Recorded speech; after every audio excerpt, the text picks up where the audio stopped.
Mesdames, Messieurs, bonjour, bonsoir, merci d'être avec nous. C'était la 60e édition du Salon international de l'agriculture à Paris, dans le 16e arrondissement à la porte de Versailles.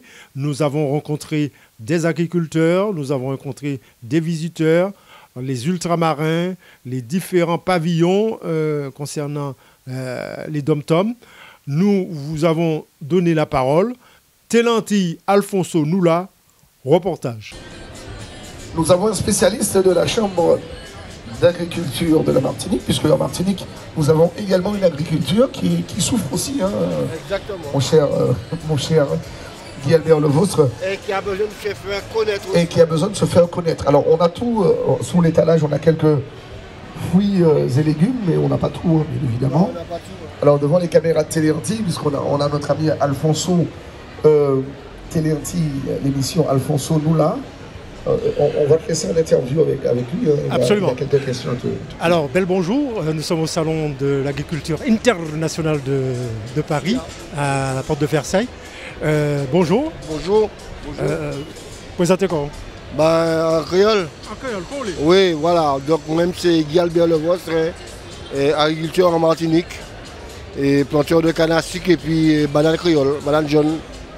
Mais l'agriculture a passé par côté Martinique. Agriculture Martinique, c'est quoi agriculture? En France, c'est toute agriculture dans le monde entier. C'est un métier qui est vraiment difficile et qui est confronté à le réchauffement de la planète, tout ça. Donc, agriculture partout dans le monde, qu'à pas faire, quoi. Donc, aujourd'hui, les gens qui ont gouverné nous, ni à remettre les choses en place.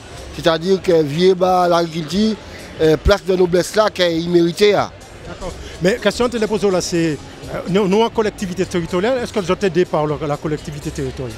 Oui, nous aidés quand européens, mais il faut savoir que l'agriculture c'est en bas d'État. Donc oui, la collectivité qui a aidé nous, quand il paye. Mais voilà, le développement agricole c'est l'État qui a fait, quoi. Vous êtes en coopérative, qui mène votre fonctionner? Oui, oui, nous plaît coopérative, une coopérative banane, conne, maraîcher, porc, bovin, poulet. Nous plaît coopérative, c'est pas ça le problème là. Le problème là, c'est des produits correctement. Et nous dépendons, puisque nous Européens, nous dépendons de la PAC, politique agricole commune. Donc en fait, ce n'est pas la CTM qui a dirigé l'agriculture Martinique, mais l'Europe. C'est dommage. C'est ça qui est vraiment dommage. Je m'ai demandé, est-ce qu'il y a dit que ces produits n'ont pas qu'à vendre assez dans ces grands marchés nous ici en France? Il n'y a pas qu'à trouver un lot de produits, assez de produits pays. Enfin, pays, ces pays-là, Martinique, Guadeloupe, même la Guyane aussi, c'est pas en île, mais pas qu'à trouver ces produits-là ici, en France, dans ces grands scènes. Non, mais en fait, depuis nous avons trouvé la caille, nous, c'est déjà pas mal. Parce que d'abord, côté nous, alimenter chaque pays, nous, et puis après, alimenter l'Hexagone. Mais en fait, pour produire à trouver qu'un hexagone, il faut qu'il y ait fait par. Voilà, il faut qu'il y ait un lot à fait. Mais je dis, développement n'a pas fait comme il faut. Hein. Donc, automatiquement, déjà, nous avons alimenté le pays, nous. Hein. Et c'est déjà ça, quoi. C'est pas mal. Ouais. Mais dites-moi, là-bas, qui a dit comme ça que ces produits sont trop chers, ils préfèrent acheter bon marché, ils sont là dans les services, comme ça. Tout partout dans le monde entier, je pense que moi, je demande un passage ici, les gens ont dit même là. Produits agricoles à cher, mais il faut savoir que. Qu'est-ce que ça pour nous faire? Qu'est-ce que ça pour nous faire? Non, en fait, c'est tout belle là qui vient cher. Donc ça dépend de plein de choses. En fait, je dis à une idée. Je prends l'exemple de Martinique, moi c'est Martinique. Pour y a qu'à fait à partir de plein de choses. Là, on peut acheter des produits à l'agriculteur, on peut acheter un prix raisonnable. Après, c'est là qu'il a passé dans tout le circuit, qui a fait que chaque monde a mangé. Et c'est ça qui est vraiment dommage là.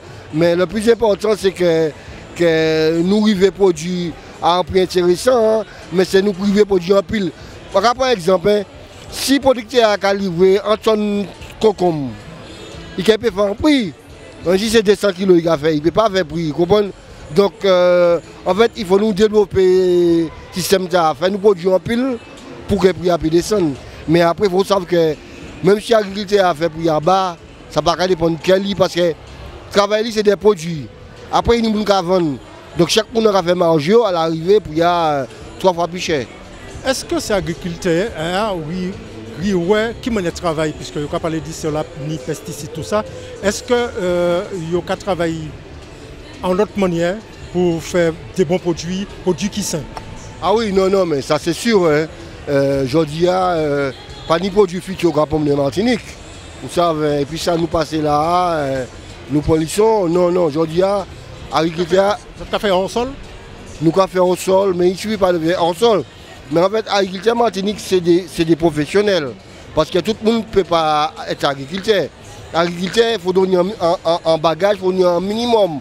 Il faut faire avec de deux, il faut ça lire et il faut ça comprendre. Parce qu'on passe à tout ça.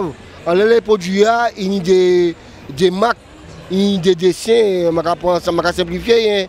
Tout ça veut dire.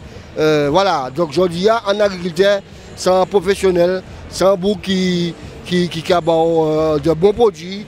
Et puis, bon, ben, nous pas vu les tuyaux tomber dans ça, les pas nous qu'à faire. C'est peut-être faute, hein. Voilà, mais je dis, 80% des produits martiniquais, c'est des produits sains. Hein. Réposons à l'autre question. Question que je me demandé là, c'est que nous, avant, nous avons dit travaille bien l'école pour pas venir agriculteur. Est-ce qu'il y a une école, est-ce que c'est moi la prendre conscience actuellement que nous besoin agriculteurs, nous besoin marins pêcheurs, nous besoin toutes ces mamans là pour nous manger? Oui, parce qu'avant, les parents nous disaient nous, il faut être docteur, il faut être avocat, il faut être journaliste, il faut être maître d'école. Qui sont passés de ça actuellement, la mentalité a changé? Oui, mais il faut dire que la mentalité a changé. Mais les parents nous disent nous ça, c'est parce que en fait, ils n'ont pas été informés.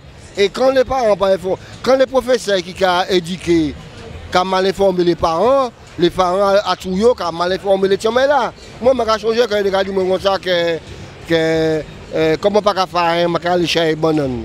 Mais bon, il n'y a pas de sorte de gens, il y a de ce métier. Comment non, mais en fait, à partir du moment où quand ça dit combien ça va faire, c'est le premier bagage quoi. Mais je dis, il y a le professeur qui les fait à l'agriculture. Vous comprenez? Il y a le maître d'école qui a quitté, qui n'y bac plus et puis le ravir dans ça. Je pense que c'est un travail nombre et là où on travaille pour battre pour manger, je pense que c'est un bon bagage. Donc je dis, la mentalité a changé en pile. Hein. Parce que moi-même, si je regarde mon père, c'est agriculteur, parce qu'avant, l'agriculteur, il faut toujours marcher, puis un chapeau paille, et puis un tenue kaki. Non, mais il faut nous avancer. L'agriculteur Martinique, je dis, c'est des boucs qui formés, c'est des boucs qui ont l'école, et c'est des boucs qui ont. Exactement. Donc, Kakabéché, qu'on n'importe qui monde. Qui te qu'est-ce soit pour ces mamans lentilles qui ont gardé nous? Eh bien, je remercie les lentilles et des mamans écoute caméra parce qu'effectivement, moi, je suis agriculteur depuis 1997 installé, et maintenant, ça a fait date. Hein.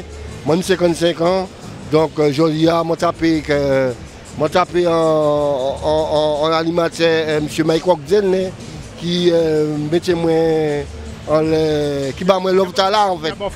Qui bat moi force là, ou même je dis donc merci en pile et puis je vais envoyer un gros coup de bonjour à tout ça qui tient moi, tout ça qui tient moi hein, et savent que je dis à Martinique, nous sommes des agriculteurs, des professionnels. Il peut contacter vous? Oui, vous pouvez contacter moi, j'ai une adresse mail, pas de problème. Hein. Moi, ça va aller. Hein. Ah ben, c'est le vôtre Guy Albert, @gmail.com. Okay. Guy Albert, nous remercions et puis nous allons passer un bon moment et puis quand ça passe bien bas et puis bonne continuation. Et puis nous allons saluer toutes ces mamans. Merci. Ben, merci un pile et puis Tchébered.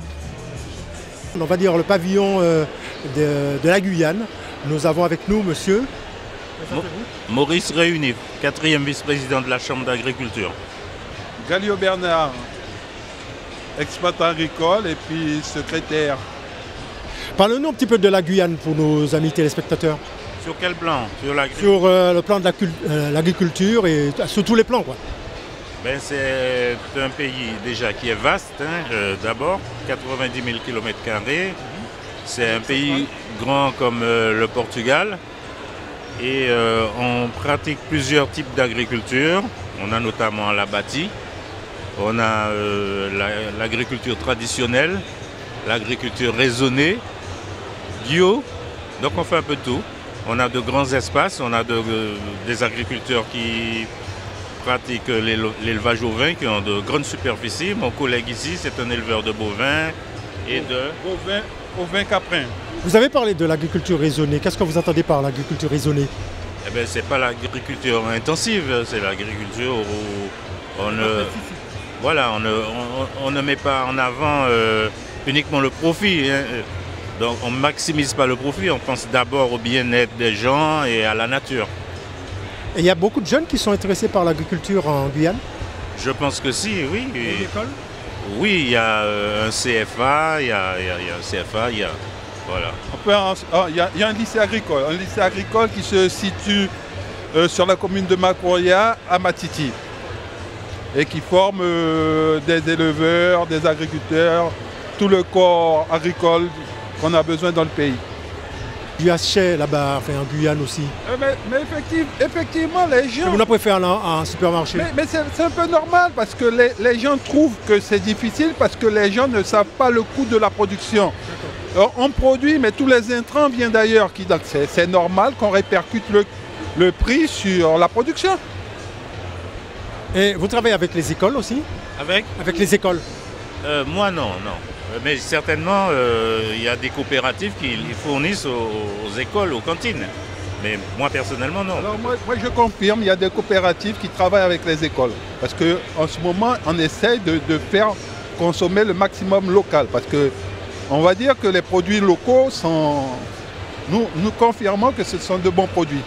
C'est par rapport à ça que je posais la question, parce que nos jeunes aussi, il y a les jeunes qui préfèrent, les enfants préfèrent manger des fruits, des trucs comme ça. Est-ce que c'est important de faire manger les produits locaux, quoi? Mais c'est un peu normal, parce que la conjoncture veut que tous ces produits sont à moindre coût et puis sont populaires. Donc c'est à nous de défendre nos produits. Dans certains secteurs, on l'a atteint. Par exemple, dans les œufs, il n'y a pas d'œufs qui rentrent en Guyane. Nous produisons nos œufs. Donc l'objectif, c'est ça. Vous êtes aidé par la collectivité territoriale de la Guyane? Peut-être que certains ont des aides, mais moi personnellement, je n'ai pas d'aide. Il y a des fonds spéciaux, le FEADER, qui existent pour aider les agriculteurs. Mais des fonds de la CTG directement, à ma connaissance, je ne connais pas. Vous avez les mêmes difficultés, les mêmes problèmes qu'en France? Alors moi, Pourquoi vous avez les mêmes problèmes? Alors moi je vais vous dire, nos problèmes, ils sont plus graves. Parce que si on veut, on se situe dans un contexte qu'on a d'un côté on a le Brésil, de l'autre côté on a le Suriname. Vous savez que nous sommes européens sur papier. Mais en réalité nous sommes dans un tiers-monde pratiquement. Alors nous avons beaucoup de contraintes et nos pays voisins n'ont aucune contrainte. Donc c'est un peu normal qu'eux ils produisent à moindre coût et nous, avec les contraintes, on n'arrive pas à les concurrencer. Mais vous avez des élus pour vous aider, les élus locaux pour vous monter à Paris, pour mener le combat pour vous. On a un gouvernement actuel. Ce n'est pas les élus, c'est une réglementation française. C'est le même problème qu'on a ici. Il faut changer la réglementation. Ce n'est pas les élus qui vont changer la réglementation. Le ministère des Outre-mer vous aide? Vous avez déjà fait des démarches là-dessus? Non, mais vous avez bien vu que le président ici a été interrogé dessus. Il a été interpellé pour cette réglementation qui tue un peu les agriculteurs. Donc nous, c'est la même chose en Guyane. Moi, je vais vous dire qu'on va plus loin. On va plus loin sur le raisonnement. On va parler franchement. Mais effectivement, on a beau avoir les élus, mais vous savez que les élus n'ont aucun pouvoir décisionnel. Tout se passe à Paris. Et puis il faut être du bon côté, et avoir la bonne couleur, ainsi de suite. On a beau parler, dire les élus ne peuvent faire que ce qu'ils peuvent. Si en face... Vous pensez que les Outre-mer sont dans l'oubli? Ah, moi je ne dis pas dans l'oubli, inexistant. Parce que vous voyez, même pour venir ici, les coûts sont exorbitants. Donc nous faisons un effort et puis si vous voulez, les aides qu'on a eues, elles sont très peu pour le coût que ça coûte. Donc moi je dis qu'on pourrait nous aider un peu à avoir une bonne image ici. S'il y avait un appel à lancer, un souhait, ce serait lequel pour vous? Pour mon petit bout de créole, pour mon Guyane qui a coûté ça. Et puis ni maman Guyane qui a vécu ici. Hein. Eh bien, ça nous téquélé, c'est comme un peu les agriculteurs ici, et pour un peu lever les contraintes réglementaires qui tuent le métier, puisqu'il y a trop de normes. On ne peut pas travailler avec autant de normes.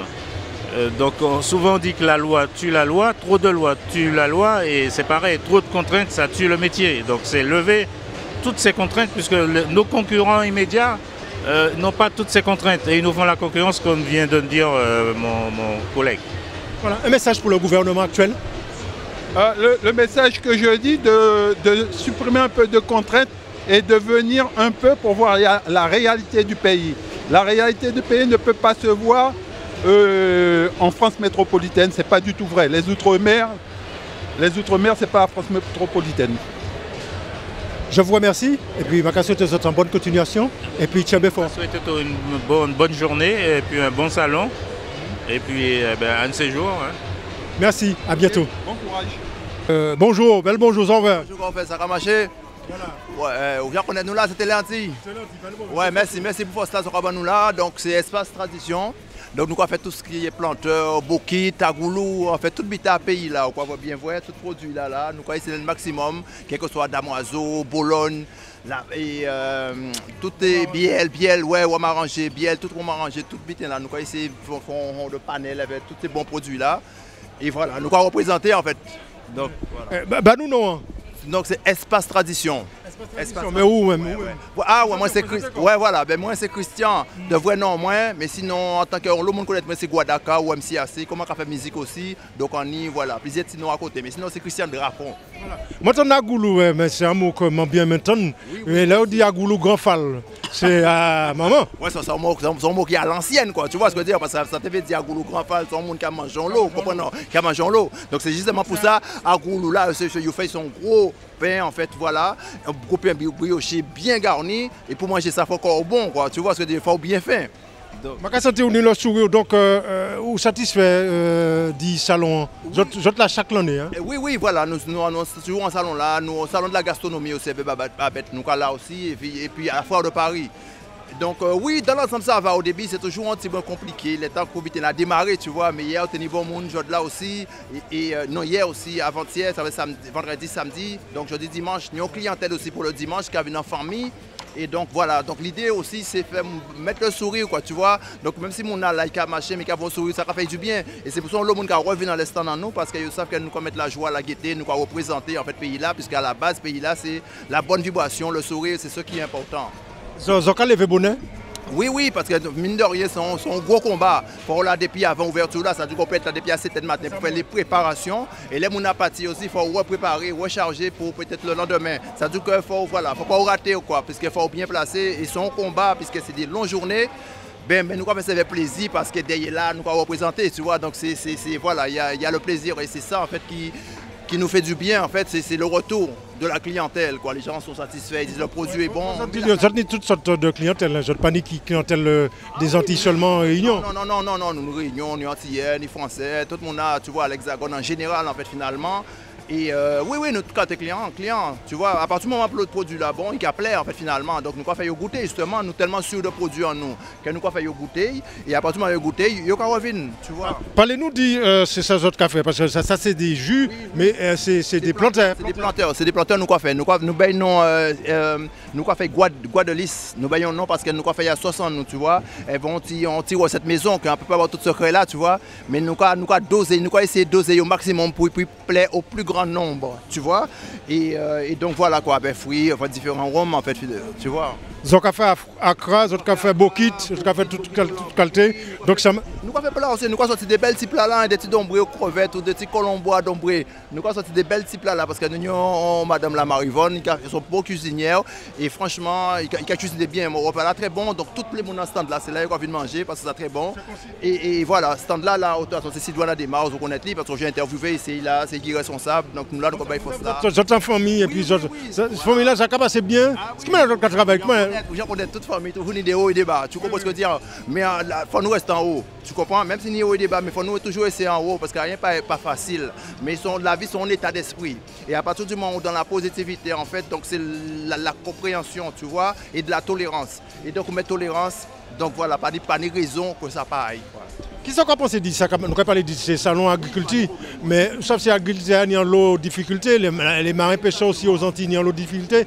Quel sentiment en est tout ça? Oui, on pense que c'est moi d'accord avec eux, parce que nous débutons qui n'est pas normal en fait finalement. Bon, pourquoi on travaille 24 heures parce que les agriculteurs, il faut savoir c'est là les grands bonnets, il faut occuper des bétails, c'est pas ni dimanche, pas ni congé, pas ni rien, c'est pourquoi on met en œuvre en fait finalement. Et des fois ils commandent 10 centimes ou 20 centimes de plus pour marcher, ils pas cabayer, donc c'est pas normal. Donc nous débutons en raw jeune ces messieurs dans le combat là, ça on pense qu'il faut y force là, c'est pas normal que ces messieurs pas qu'à manger à faim à eux quoi. Comment ça veut dire on travaille 7 jours sur 7, 24 heures sur 24 et il peut même qu'à faire 11 SMIC, il peut même qu'à faire 800 € par mois, des fois il y a 400 €, c'est pas normal, il y a un problème quelque part. Donc il y a un monde comme vous savez la société là, nous avons une société à injustice, ce qui fait que des fois il y a des gens qui toujours pas gagner plus et d'autres pas gagner assez. Et comme ils ont une volonté de ne pas équilibrer le système, donc du coup nous avons un combat perpétuel à plusieurs niveaux. Mais à la grâce de Dieu que finalement juste ça qui est quoi, faut nous patience. Mais on est d'accord avec le combat là mérité. Voilà.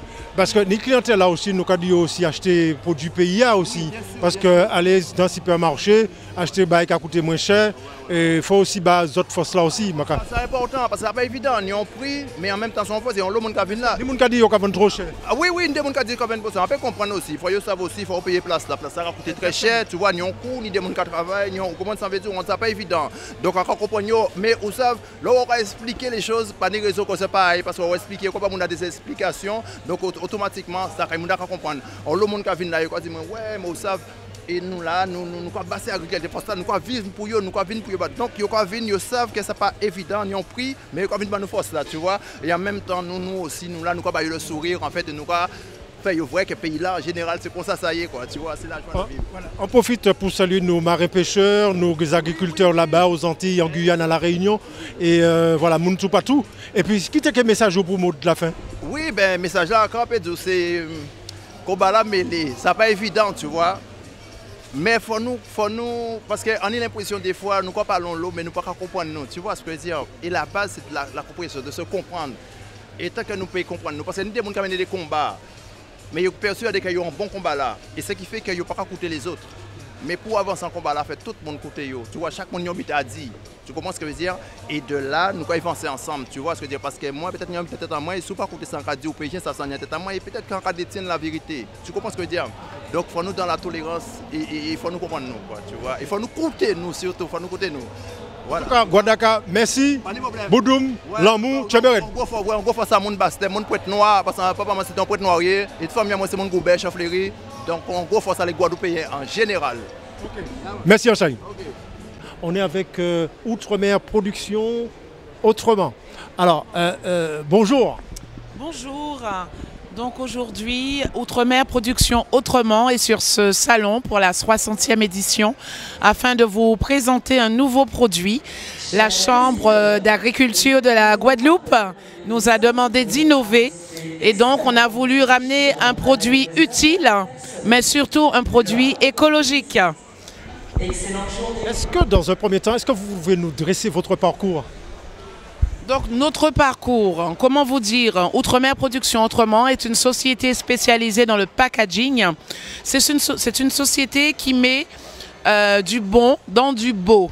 Comment on est là pour valoriser vos produits. Et c'est ça la philosophie d'Outre-mer Production Autrement.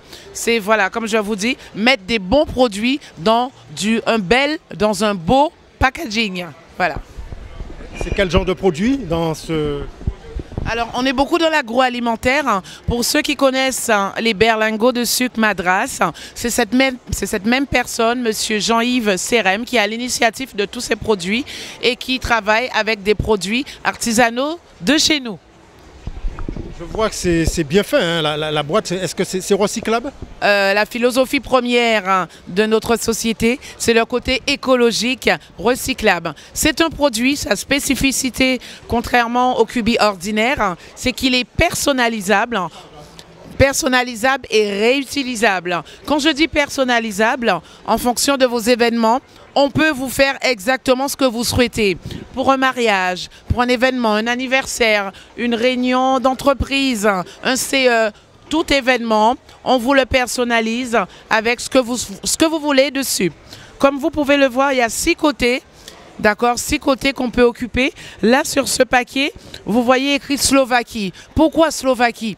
On a décidé de s'ouvrir au monde, de travailler avec les 25 pays d'Europe afin qu'ils puissent aussi trouver leur place, faire un mariage avec nous, la Guadeloupe. Donc, en Slovaquie, qu'est-ce qui se boit? Si vous regardez, vous verrez qu'il y a les boissons de la Slovaquie avec les recettes sur ce cubi. Et juste derrière, vous avez notre boisson de la Guadeloupe, c'est-à-dire le rhum blanc, le rhum vieux. Dans ce cubidio, on a 2 robinets. Vous pouvez mettre votre apéritif d'un côté, votre digestif de l'autre côté. Votre vin blanc, votre vin rouge, votre vodka, votre rhum. On peut mettre du jus aussi. On peut mettre du jus. Donc il faut savoir qu'un cubi n'est pas réservé qu'aux personnes qui boivent de l'alcool. On peut mettre du jus de fruits, 2 jus de fruits par exemple, le petit jus de canne par là, le petit jus d'hibiscus de l'autre côté et faire de très très belles tables. Donc voilà, c'est ce qu'on a proposé aujourd'hui au Salon de l'Agriculture comme produit, comme une innovation. On a encore un autre modèle. On a mis à l'honneur un grand homme de chez nous, Papa Yaya. Autrement... Alors, c'est qui Papa Yaya? C'est monsieur Gérard Lauriette. Alors, il faut savoir que sur ce cubi, on parle de lui, on dit tout de lui. Parce que le cubi, c'est aussi un moyen de communication. D'accord? Beaucoup ne savent pas ce qu'a fait Papa Yaya, qui est Papa Yaya. Mais en ayant ce cubi sur votre table, il faut savoir que vous avez sa biographie. C'est un grand homme, 1922 à 2006, qui a fait de très très très grandes choses que pour la Guadeloupe. Et on ne doit pas les oublier, ces grands hommes. Voilà. Je trouve ça formidable parce qu'il y a aussi, non seulement c'est dans une boîte, c'est recyclable et tout ça, vous avez pensé à l'écologie, mais il y a quand même de la pédagogie en parlant de Papa Yaya, il y a un petit rappel historique, tout ça. C'est important pour nous et pour notre jeunesse. Je pense que malgré les années qui passent et le temps qui avance, il ne faut pas oublier les grands hommes qui ont marqué notre histoire. Parce que si on en est là aujourd'hui, c'est parce qu'ils ont fait le travail auparavant. Il ne faut pas nous oublier. Ils ne sont plus là de leur vivant, mais ils sont toujours là. Il faut qu'ils restent dans nos têtes. C'est super important, d'où cet hommage. Et en fait, on a commencé par Papa Yaya, mais il y aura encore plein d'autres hommes qu'on va notifier sur ces cubis, parce que c'est important pour nous de les garder en mémoire.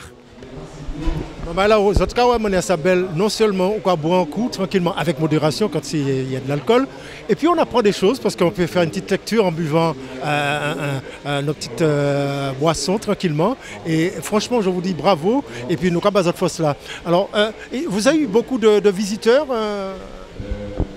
C'est un salon sur lequel on a eu énormément de passages, mais surtout énormément de bons retours. Ça fait tellement plaisir de voir des clients qui nous disent « mais il fallait y penser ». Sont belles l'idée de Tibité Azot là, ça fait plaisir, vraiment. Et vous savez tout. Là, je vous ai presque tout dit, mais j'ai omis de vous dire que contrairement au cubi ordinaire, on a encore une spécificité. C'est un cubi qu'on peut mettre au frais. C'est pour ça que malgré le côté écologique, vous avez un socle plastique en haut et en bas. Vous pouvez le mettre au frais pour ceux qui veulent garder du jus frais, du planteur. C'est un cubi qu'on peut garder au frais. Je vais aussi faire un petit coucou à ceux qui travaillent avec nous, à savoir une jeune équipe de designers de chez KSA en Guadeloupe. Grâce à eux, on est là pour vous présenter le petit sac à dos. Vous avez la publicité, on a aussi l'hologramme. Et là, je me trouve sur cet arbre à palabre. Donc, pour ceux qui ne connaissent pas l'arbre à palabre, c'est un arbre qui nous vient d'Afrique, mais c'est quoi la spécificité de cet arbre? C'est en bas pied bois à la sac à moun cisé pour y dire tout ça y a dit, et c'est pour ça que je suis là aujourd'hui. Cet arbre, il a été peint par notre grand artiste Goody, qu'on salue également, parce qu'il a fait un très très beau travail sur ce salon de l'agriculture, et où il se trouve aujourd'hui, nous le saluons également. Ça vous a pris beaucoup de temps pour la réalisation de l'arbre? Pas du tout, il a fallu le penser déjà. Donc M. Serem Jean-Yves l'a pensé, son artiste Goudi l'a peint. Et aujourd'hui, tout le monde peut venir s'asseoir sous cet arbre pour dire tout ce qu'il y a à dire. Voilà. Quand on dit en créole, nous avons papier mangoa comme valable pour Milan, pour discuter et puis aussi pour échanger dans la convivialité. C'est surtout ça. Et puis en buvant un bon petit coup. Et puis c'est agréable. Ça m'a fait plaisir d'être. Je me sens tellement bien, j'ai pas envie de partir. Je vous assure que voilà. Ben, en tout cas, merci d'être là avec nous. On a eu vraiment beaucoup de passages, que ce soit au niveau des médias, au niveau des institutions, au niveau des politiciens. Et nous remercions la Chambre d'agriculture de la Guadeloupe. Nous remercions aussi la région Guadeloupe de nous avoir fait confiance, de nous avoir permis d'exposer ici aujourd'hui. Et nous reviendrons avec de nouveaux produits très prochainement. Merci pour tous et il y en a l'autre, pas oublier ça. Merci, Boudoum, à bientôt. Et puis, love, l'amour, tchabé. Elga, il n'y a pas si longtemps, déjà des sentiments. On cherche des sorbets coco parce que franchement, pour le dessert, c'est le meilleur truc. Ah ben, tu vas chez Patijon, chez Créolita, ouais. Tu vas trouver... On va chez Tijan là. Tijan, c'est à côté de Papa Ouyo. Papa Ouyo, on va y aller là. Papa Ouyo, le rhum, là, il est excellent. Ouais. Tu vas trouver chez Patijon des bonnes glaces. Eh ben on va y aller là, on va déguster ça tous ensemble là. Et comment dire que... Pas libre. Hein? Il va libre oui. Non. Pas la belle. Ça, ils vont même. Ok. Allez, merci. Allez, Québec, pas molli. Si. Bye. Nous margalons maman là. Oui, nous margalons. Moi c'est Géoti et nous dans le stand de Tijan. Et aujourd'hui là nous avons fait Bokit, nous avons fait Accra et nous avons fait sorbet au coco et ça se passe très bien quoi. Voilà. Je t'ai dit tout à l'heure, même si nous devons mourir un jour, c'est Ibo Simon. Bel souvenir ça. Hein? Ah oui, ça c'est un souvenir de au moins plus de 30-20 ans hein, à époque au moins. Mais ça date encore de plus longtemps, des années de ce monsieur-là. Ça fait au moins 50 ans de cet monsieur-là. Ben oui. Et nous, on a fait ça ou on est standard? Moi personnellement, non. Moi c'est la première fois que je fais ça parce que je suis donné un coup de main à la famille. Mais sinon, moi j'aime bien. Je crois que je vais continuer. Voilà. Parlez-nous de Marie-Galante. Fais-nous rêver, Marie-Galante. Belle petit côté. Marie-Galante, son bel petit côté, sont île de Guadeloupe, plus précisément Dépendance. Mais sinon, nous avons sirop batterie, nous avons café miel, café gâteau, bœuf, caca bœuf et tout ça. Et tout le monde amour aussi. Gâteau caca bœuf. Caca bœuf, c'est un gâteau qui fait avec sirop batterie. Et c'est de. Pas caca bœuf. Ah mais c'est style là, il fait là, il fait en rond et puis en spirale.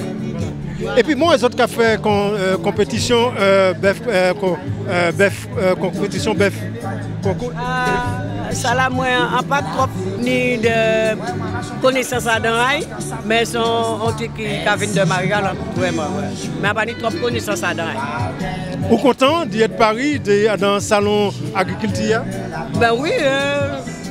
Après, c'est une expérience qui fait très bien vivre et c'est une expérience que je dis à tout le monde. Il faut vivre au moins une fois de sa vie. Voilà. Un petit bonjour pour les Marie-Galantaises qui regardent nous. Ben ouais, on va envoyer force Bayo toutes et puis on va dire au grand force pour toutes les Marie-Galantaises et puis toutes les Antilles et la Guadeloupe. Okay. Merci, à bientôt. Merci. T'es gentil avec Alfonso nous là. Bonjour, enfin. Bonjour. Qu'à-nous faire? Bon, nous là, nous avons voir que j'en aurai fait sirop batterie la décoller. Ouais, sirop batterie là, qui on va te café? Non, c'est sirop batterie Marie-Galante que nous montons avec au salon. Et sirop batterie, il y a ça avec mon café de ponche, banane flambée. Il y a fait toute bobité avec quoi. Et voilà. Qui côté vous êtes par côté Marie-Galante? Cabessé Marie-Galante, section Haut du Monde. Voilà, nous avons fait sur batterie? Ah oui, 40 ans. 40 ans qu'on fait sur batterie. Papa moi déjà fait avant et après ça c'est garçon moi qui fait. En 40 ans, le monde a dit bonjour. Vous connaissez sur batterie ou là? Tout le monde connaît moi. Mais il fait des mots, ces messieurs-là, ça. Ah ben, nous allons voir, parce que là, il est très occupé. Il dit nous deux petits mots. Bonjour, merci. Bonjour. Bonjour. Bonjour, vous êtes de Marie-Galante? Exactement, on est venu au salon pour représenter l'île de Marie-Galante et plus particulièrement l'entreprise Sirop Batterie Le Moisin. Voilà, combien d'années déjà? Combien d'années d'existence? Il y a plus de 150 ans d'existence, c'est une entreprise familiale qui se transmet de père en fils, donc ça remonte à l'arrière-grand-père, puis au grand-père, mon père et puis moi aujourd'hui. Comment c'est fabriqué? Comment vous... Alors, le process de fabrication, c'est très tôt le matin dès 4 h pour broyer la canne. Ensuite, on obtient le jus de canne qu'on va faire cuire dans une cuve qu'on appelle la batterie. Et au bout de 8 heures de cuisson, à plus de 1000 degrés, on va obtenir le concentré de jus de canne qu'on appelle communément le sirop de batterie. Voilà. Sans faire de l'humour, parce que quand les gens ils entendent batterie, donc on commence à batterie l'auto, la voiture. Voilà, ça n'a rien à voir avec la batterie de la voiture. Par contre, ça recharge les batteries, puisque c'est un sirop qui fait à base de canne à sucre. Mais le nom de batterie vient bien de la cuve dans laquelle on utilise pour faire cuire. Voilà. Et ça marche bien? Oui, ça marche bien, oui. Ça marche bien. Avec le sirop batterie, on peut prendre un petit punch avec modération, mais est-ce qu'on peut faire d'autres choses avec le sirop de batterie? Oui, bien sûr, il y a une panoplie de choses qu'on peut faire avec le sirop de batterie. Donc le petit punch, la glace, on peut mettre sur une glace à la vanille, crêpes, gaufres, tarte tatin, tarte aux pommes, dans les pâtisseries, en cuisine. Bon, on a un petit livret de recettes si ça vous intéresse, donc de suivre les recettes à base de sirop de batterie. On a le magret de canard au sirop de batterie, le gigot d'agneau. Si la seule limite, c'est votre créativité. Ok. Ben, faites-nous rêver un petit peu concernant Marie-Galante. Parlez-nous un petit peu de Marie-Galante. Les endroits à visiter, les lieux. Alors, Marie-Galante, c'est une petite île située au sud-est de la Guadeloupe de 500 km². Vous y verrez de très beaux paysages comme Gueule Grand Gouffre, des magnifiques plages. De toute façon, l'île est entourée d'eau, donc voilà.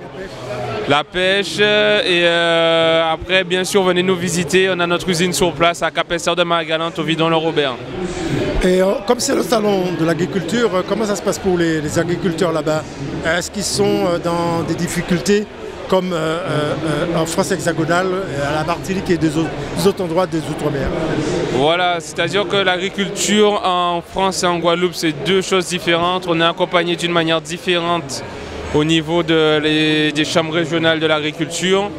Pour le moment, il y a des revendications qui sont faites, mais le suivi est quand même fait de la part de la région Guadeloupe pour les agriculteurs, mais il y a quand même certaines revendications, effectivement.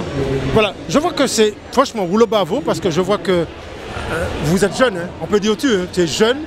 Est-ce qu'il y a beaucoup de jeunes qui sont intéressés par l'agriculture, la pêche, tout ça? Ça, je ne pourrais pas le dire, mais en tout cas, moi, je fais partie de ces jeunes qui au combat, qui ça ne dérange pas de travailler dur. Donc, on est là aujourd'hui pour représenter, et voilà. Voilà. Un message à faire passer pour nos amis téléspectateurs de Télé-Antilles et au-delà des Antilles? Big Force, prenez soin de vous, prenez du plaisir surtout et consommez du sirop de batterie. Hein. Oui, bonjour. Bonjour. Moi j'ai un parcours agricole, donc j'ai une licence en agriculture biologique. Et donc aujourd'hui, j'ai créé une entreprise qu'on appelle Sintirage à Guadeloupe. Donc c'est une entreprise de cosmétiques naturels qui promotionne en tout cas les plantes indo-guadeloupéennes. C'est pour ça qu'on a des belles peaux en Guadeloupe, à la Martinique, aux Antilles alors? Exactement. Voilà. Est-ce que vous pouvez nous détailler vos différents produits? Alors aujourd'hui on a essentiellement sur le salon donc des savons concentrés donc à base de plantes, dont le Nîmes qu'on appelle le Vépélet chez nous en Guadeloupe, le savon Roucou, l'exfoliant café, le savon pastèque et le savon curcuma. Vous pouvez nous montrer un petit peu en même temps? Oui, bien sûr. Ça par exemple là c'est... Alors ici on a le savon curcuma, donc c'est avec la racine fraîche. Ici donc le savon au Nîmes.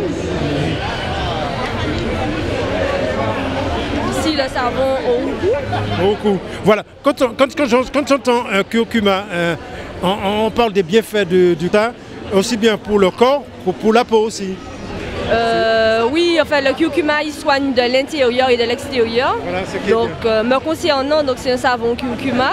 Donc permet de traiter l'eczéma, l'esporiasis, voilà, les boutons d'acné, les taches pigmentaires et un peu d'illuminer le teint. Okay. Voilà. Vous êtes basé où? Au Lamentin. Au Lamentin en Guadeloupe. Je connais Prise d'eau, c'est pas loin de Prise d'eau, Lamentin? Oui, c'est pas trop loin, mais en fait je fais des livraisons. Des livraisons. Donc voilà, des livraisons et on peut me retrouver sur Facebook, sur Instagram. Donc vous tapez Cinti Raja Guadeloupe et à ce moment, voilà, je fais des livraisons sur toute la Guadeloupe.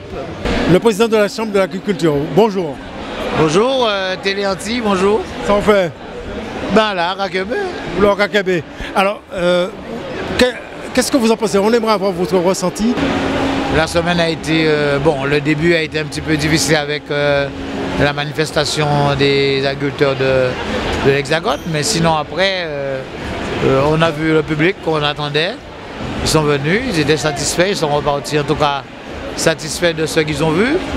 Et encore la preuve aujourd'hui, c'est bondé de monde. Hein. Donc je pense que nous avons réussi notre pari pour cette année, d'être là avec nos innovations, avec notre vitrine. Hein. C'est-à-dire on a montré la Guadeloupe, qu'est-ce qu'on est, à quel niveau on est par rapport au reste.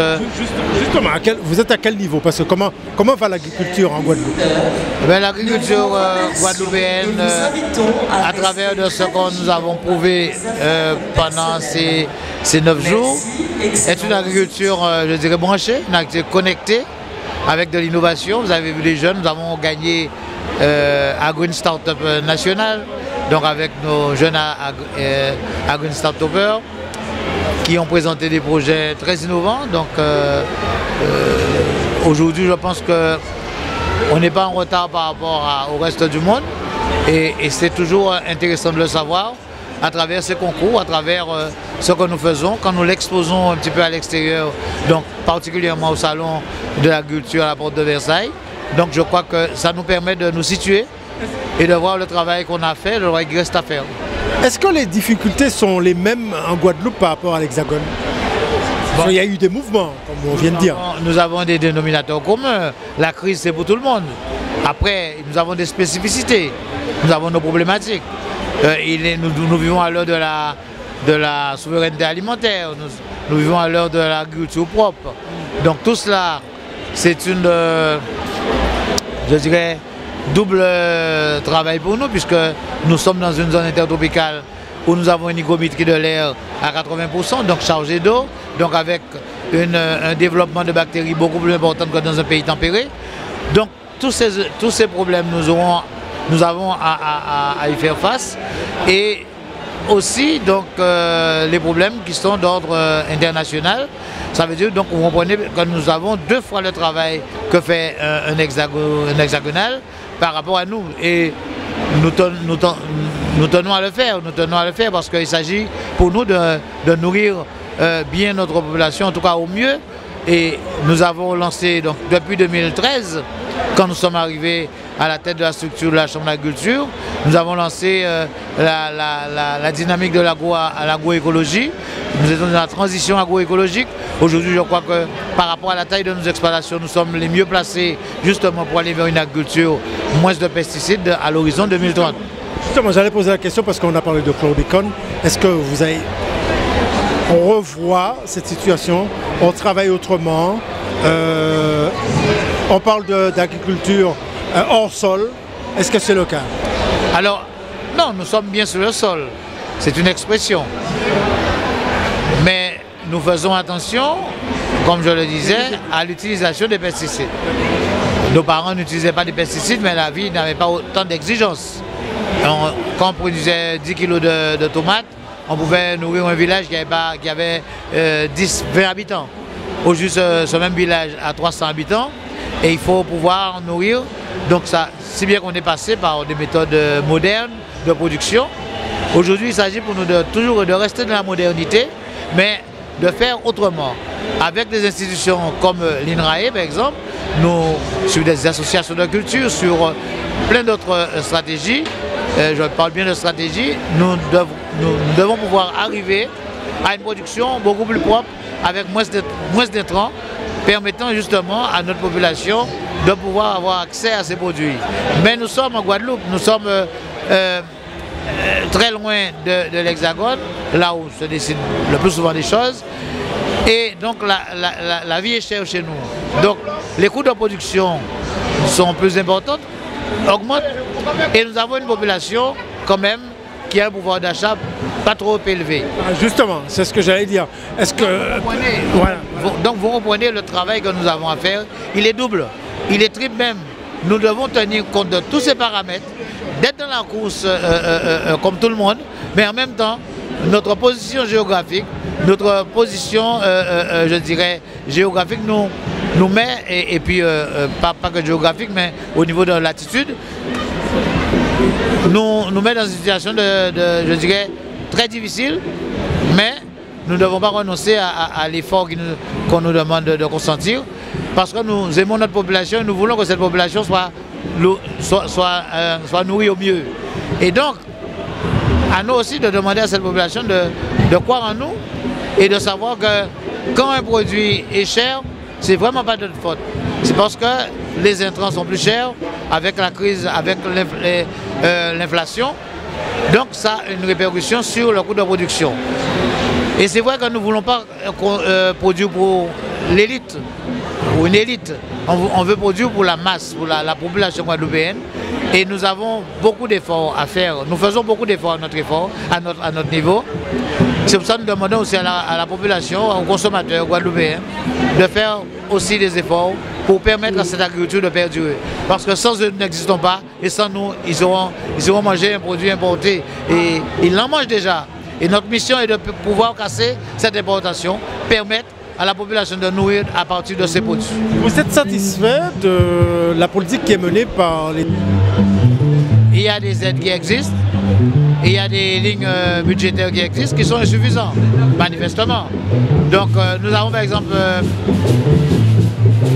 au niveau des fonds européens, une difficulté par rapport à nos exploitations, à la taille de nos exploitations, pour avoir accès à ces aides. Nous demandons la simplification pour avoir accès à ces aides et aussi au niveau des normes. Pour revoir les normes, nous ne pouvons pas avoir les mêmes normes que des pays qui ont une agriculture à grande échelle. Donc tout cela, bien sûr, est à revoir. Et c'est mon combat d'ailleurs, de toute manière. Quand je siège à l'ODEADOM, mon combat, c'est de leur dire de revoir les normes, de penser que nous avons des agriculteurs avec des petites surfaces, il faut revoir les choses. C'est mon combat depuis 13 ans, et plus que ça d'ailleurs, mais officiellement 13 ans, et que je continue ce combat-là, et j'espère qu'un jour je serai entendu. Je suis déjà entendu quand même au niveau européen par certains politiques, mais pas par tout le monde. Et j'ai bon espoir que je serai entendu. Nous serons entendus. Voilà, je sais que vous êtes au combat, et il y a de la musique, il y a du son. Je vais vous demander de faire un mot de la fin, un petit bilan concernant le salon. Alors le salon, c'était un beau salon, nous avons rencontré pas mal de gens. C'est vrai un peu moins de politique cette année que les autres années, mais nous avons rencontré le peuple guadeloupéen qui vit à Paris, et je crois qu'ils étaient ravis, très ravis de nous rencontrer. Et à nos partenaires, je profite pour les remercier, la région Guadeloupe, le département, Air Caraïbes, ceux qui sont avec nous, et aussi, mais aussi vraiment les exposants qui ont fait beaucoup d'efforts. La ville des Abîmes qui a sélectionné un certain nombre d'agriculteurs qui ont un stand aujourd'hui et qui sont très satisfaits. En tout cas, une note très positive pour ce salon, et je pense qu'il faut que l'on puisse monter un crescendo. Okay.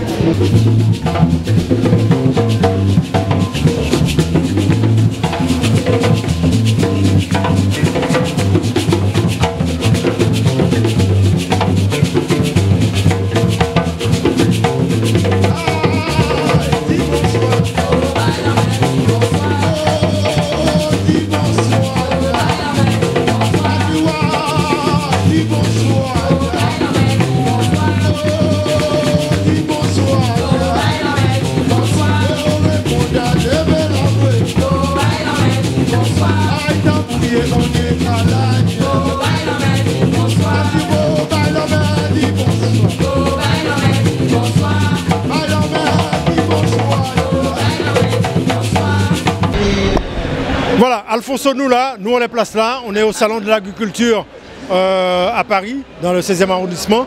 60e édition.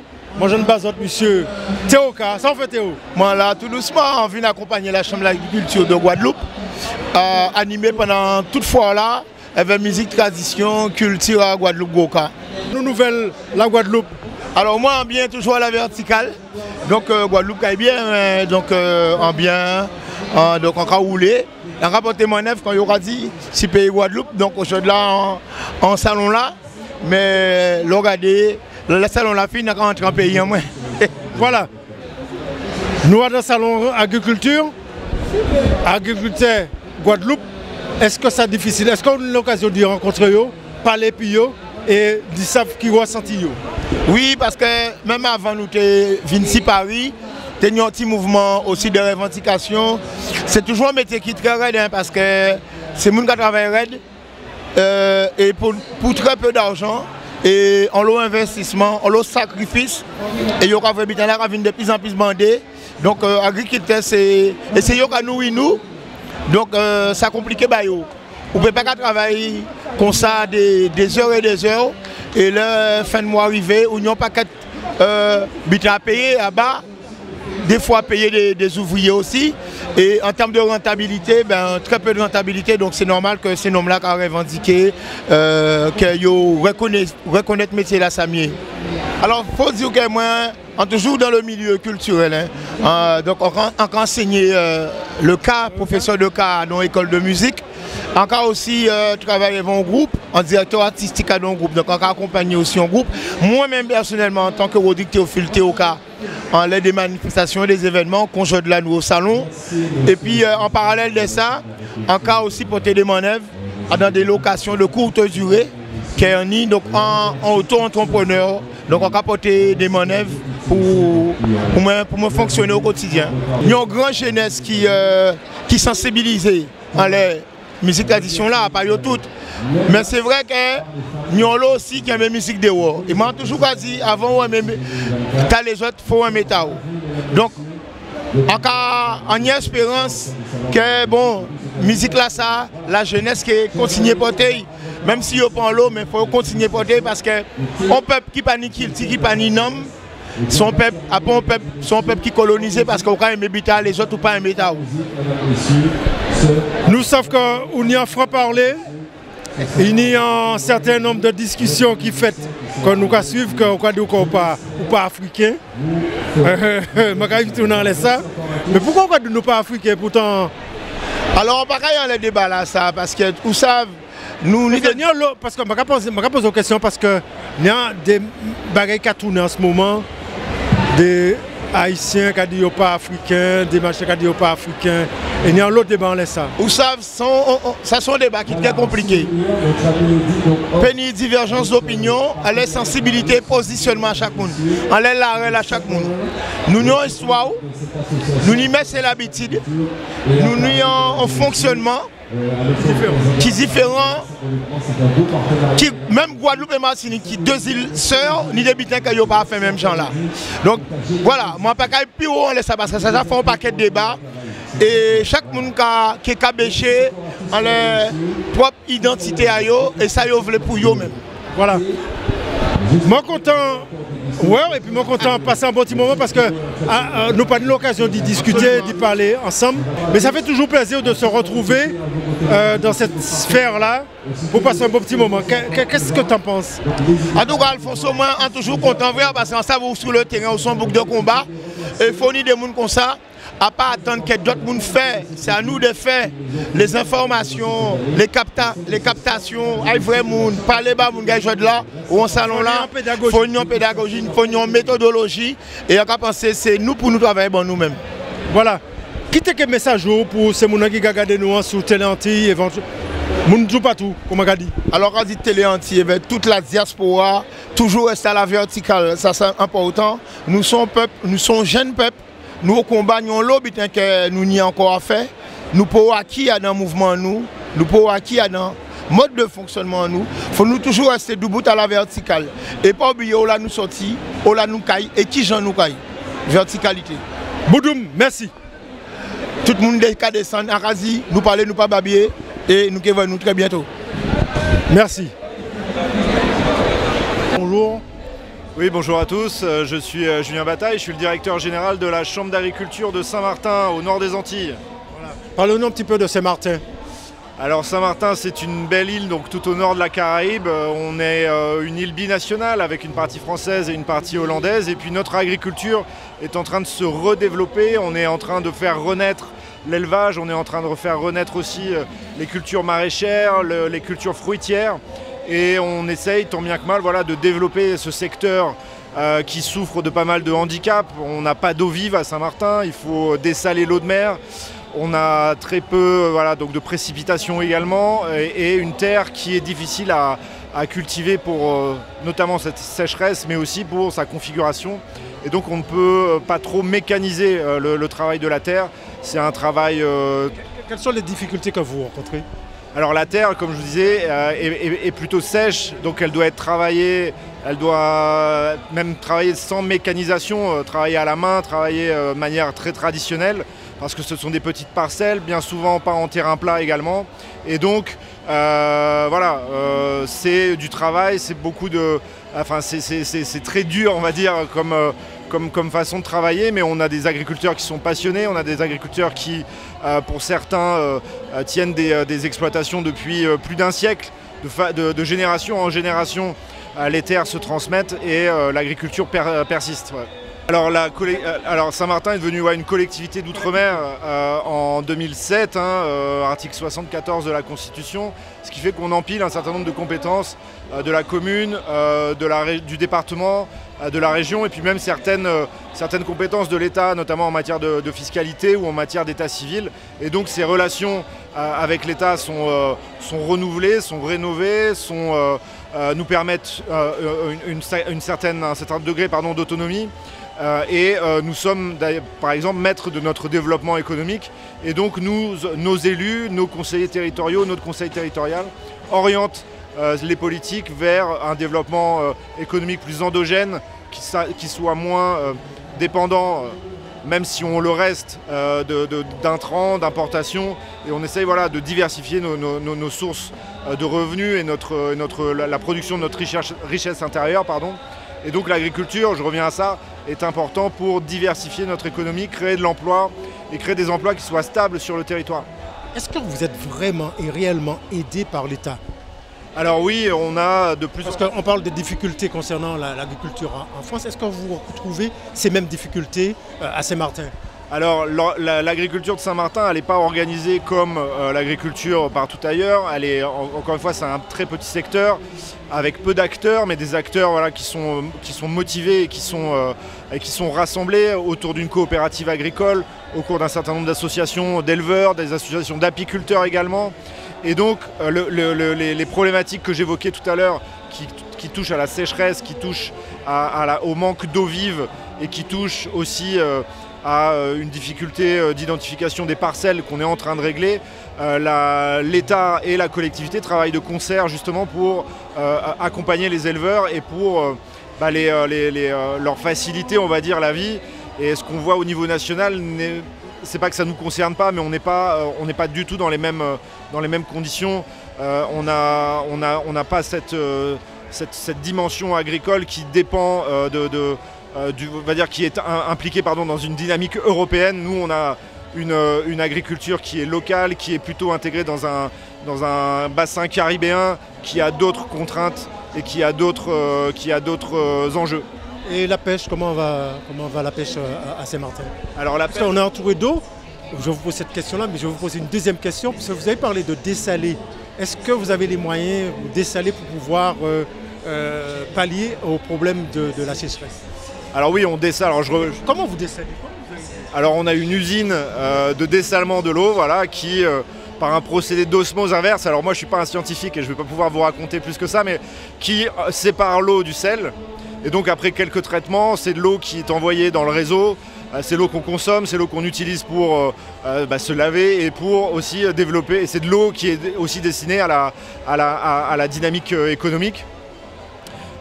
Et pour revenir sur le sujet de la pêche, pareil, c'est un secteur qui nous intéresse en premier lieu parce qu'effectivement, vous l'avez dit, une île est par définition entourée d'eau et on doit pouvoir aussi vivre de ce secteur. C'est un secteur qui se développe une pêche professionnelle qui tend aussi à se développer, à se moderniser avec des navires beaucoup plus efficaces, avec des pêcheurs qu'on forme également, qu'on professionnalise et aussi qu'on tente de fédérer autour de ce qui peut ressembler à un comité des pêches. Alors ça ne sera pas un comité des pêches, mais ça sera un groupement qui permettra d'accompagner les pêcheurs depuis la création et au travers de leur formation, développement, assurance, financement, protection sociale, jusqu'à la transmission pareil, de leurs moyens de production. Et on le voit déjà aujourd'hui, il y a des familles qui commencent à se structurer autour de la pêche. Et donc les bateaux et les équipements de pêche se transmettent de père en fils, voire de père en fille, puisque c'est le cas.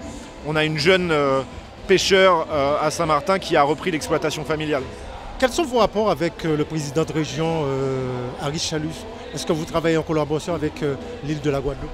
Et on a, nous, des liens, on va dire, plus techniques, plus opérationnels avec nos homologues des chambres. Nous, on est chambre d'agriculture. Et donc, nous, on parle avec la chambre de commerce et d'industrie, on parle avec la chambre de métier, on parle avec la chambre d'agriculture de la Guadeloupe.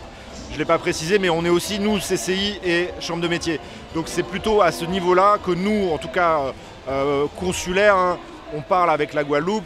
Mais au niveau de la région, de la collectivité territoriale et du conseil régional de la Guadeloupe, il y a aussi des relations de bonne entente, puisque on est des îles sœurs. Voilà. Il y a des hexagonaux qui nous regardent, et qui regardent Télé Antilles également. Est-ce que vous pouvez nous faire rêver Saint-Martin, les sites à visiter, les endroits à visiter voilà. Alors Saint-Martin reste une île très verte, enfin très nature. Alors elle est verte quand il pleut beaucoup, elle est un peu moins verte quand il pleut moins. Je parlais de la sécheresse tout à l'heure. On a des plages évidemment, de plages de sable blanc, de sable fin qui nous entourent. On a, je disais, une nature qui est aussi dense, qui est aussi prolifique. Hein. Il y a des sentiers de randonnée qui traversent ces sites naturels qui sont protégés. Très peu d'urbanisation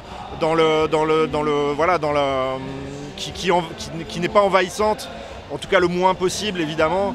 Et puis des sites qui sont préservés de pollution, qui sont préservés de tout un tas de nuisances qu'on peut retrouver dans des grandes agglomérations. Ça reste une terre calme, ça reste une terre paisible, dans laquelle bien sûr il fait bon vivre, il fait bon de se détendre. Et malgré les difficultés climatiques qu'on rencontre par cycle, hein, on se souvient du cyclone de 2017, Irma, et les cyclones Maria et José qui ont suivi, ça a repris, la végétation est revenue, les constructions qui avaient été détruites ont été reconstruites, on redéveloppe de l'hôtellerie de qualité, on redéveloppe de l'hôtellerie de luxe. Et on tente, nous, chambre consulaire, d'accompagner aussi cette dynamique de relance, cette dynamique d'emploi pour servir nos résidents hein, avant tout, mais aussi nos touristes, nos visiteurs qui sont de plus en plus fidèles, puisqu'on est revenu sur des chiffres supérieurs à ce qu'ils étaient avant le cyclone en termes de fréquentation, en termes de taux d'occupation et en termes de réservation de séjour dans notre belle île de Saint-Martin, qui aussi à cette partie hollandaise qui complète, si vous voulez, l'offre touristique. Justement, quels sont vos rapports avec la partie hollandaise? Ils sont très bons, on se partage un petit paradis et donc chacun joue comme il peut le jeu de l'accompagnement, de la complémentarité. Et quand un touriste vient à Saint-Martin, quand une personne souhaite s'installer à Saint-Martin, elle sait qu'elle a accès à cette diversité de loisirs, à cette diversité de produits. Quand on est en partie hollandaise, on voyage encore plus vers la vraie Caraïbe, la Caraïbe multiculturelle. C'est vrai aussi en partie française, on est une centaine de nationalités à cohabiter, on est presque autant de langues qui sont parlées. Et donc tout ça fonctionne plutôt bien et c'est ça qui donne cette richesse, ce côté pétillant, ce côté étonnant qui est Saint-Martin dans les Antilles.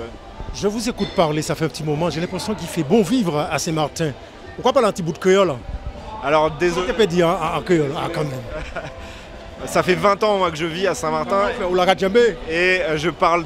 Alors je comprends extrêmement bien évidemment le créole avec mes collègues de la chambre consulaire, avec mes voisins, avec mes amis avec toutes les activités que je peux avoir à Saint-Martin, mais malheureusement mon vocabulaire a du mal à sortir pour répondre dans cette langue-là. Mais je suis vraiment baigné par cette culture et voilà.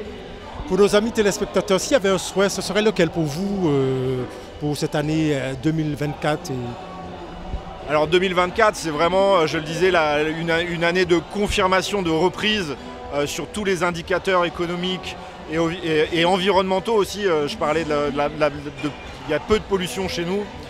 Le vœu, c'est que cet équilibre assez fragile qui est celui des îles puisse quand même perdurer, puisse quand même continuer, parce que on a une jeunesse saint-martinoise, une jeunesse qui est en plein essor, qui arrive derrière nous, qui doit pouvoir aussi s'insérer, qui doit pouvoir s'y travailler. Il y a de l'enseignement supérieur, mais dans très peu de filières. Nos jeunes sont obligés de partir à l'université en Guadeloupe, en Martinique, en Hexagone, dans la région parisienne. On a ici, nous, une représentation de la collectivité à Paris qui aide aussi ces jeunes à s'insérer dans des circuits étudiants pour qu'ils puissent apprendre, se nourrir du voyage qu'ils font en Europe et revenir chargés de compétences, chargés de qualifications pour qu'ils puissent servir leur pays, parce qu'il y a beaucoup de jeunes Saint-Martinois qui malheureusement ne peuvent pas revenir dans de bonnes conditions. Notre travail aussi, nous, consulaires, et engagés dans les chambres, c'est de pouvoir créer les conditions d'un retour optimal pour qu'ils puissent enseigner, pour qu'ils puissent développer, exploiter des entreprises, exploiter de l'agriculture aussi. Il y a beaucoup de débouchés. Et puis trouver un travail, s'installer avec leur famille, pour nous c'est quelque chose aussi de très essentiel, et on continue à travailler à ça en 2024. Oui, bonjour, comment ça va? On est avec des jeunes, ça saute fait, on croit pas le gars là? Un peu. Anti-chouïa, voilà, anti-chouïa. Alors comment ça va? Ça va, on piquait pas les créoles en l'eau. Mais je vais parler français, comme ça tout le monde me comprend, et je vais pas dire de bêtises. Il n'y a pas de souci. Vous êtes content d'être là au salon? Je suis content d'être là, je suis content que toutes les Antilles soient représentées ici.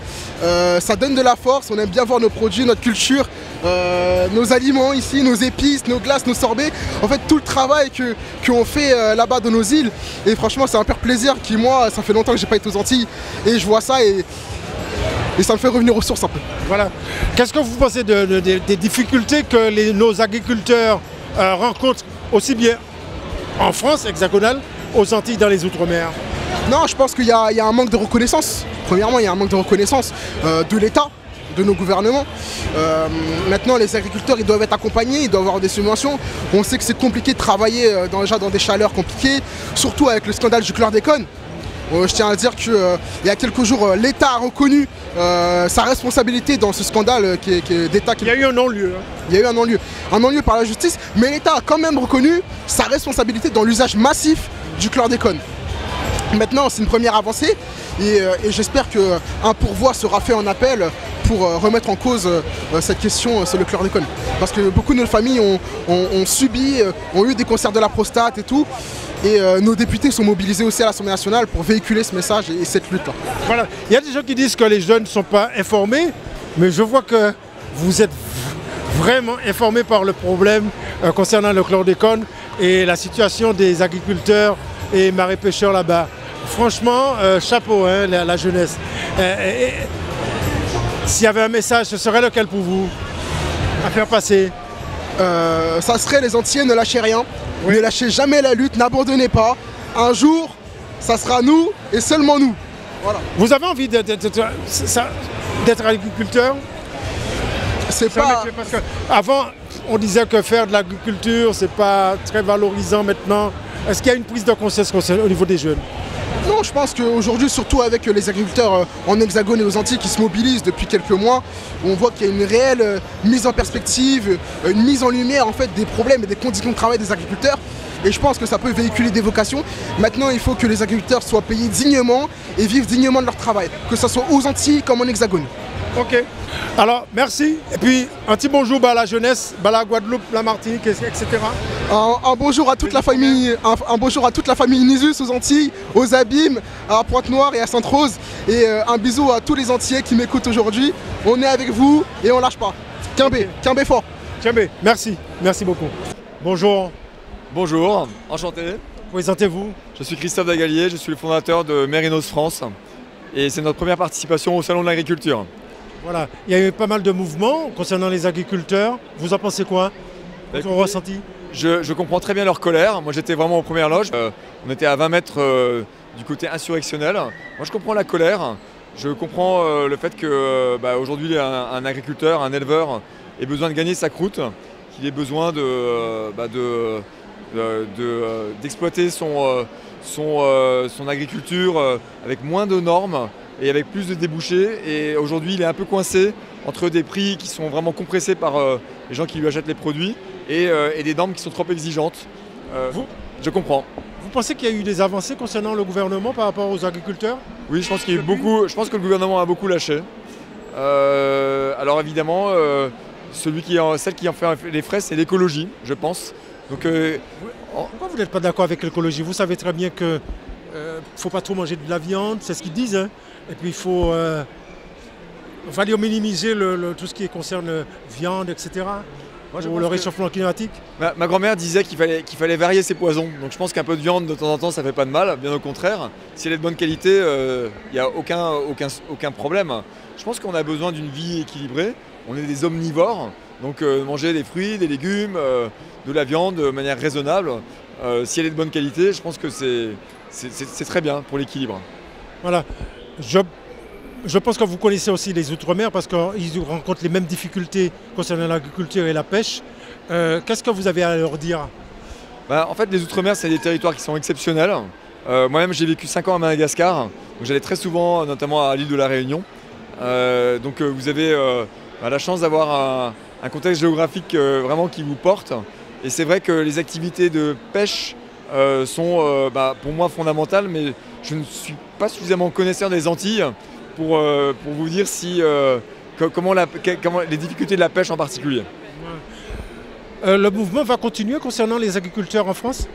Je suis convaincu que ça va continuer, bien sûr. C'est un mouvement de fond. Quelque chose qui s'est... Vraiment, je pense que ça va vraiment continuer. Qu'est-ce qui manque pour être d'accord avec les mesures gouvernementales? Je pense qu'aujourd'hui, il y a des rapports de force qui se sont créés. Il me semble que la FNSEA est extrêmement puissante et elle représente un certain courant.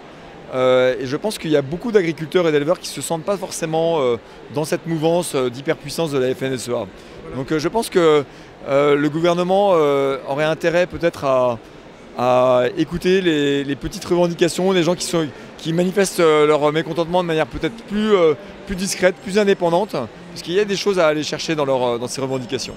Est-ce que le combat est en commun accord? Parce qu'il y a des agriculteurs, les petits agriculteurs, et ils disent que vous êtes les plus grands sont beaucoup plus favorisés par le gouvernement. C'est sans doute vrai. C'est sans doute vrai. Évidemment, les gros céréaliers sont forcément favorisés, mais derrière, il y a la puissance de la FNSEA. C'est vrai. Okay.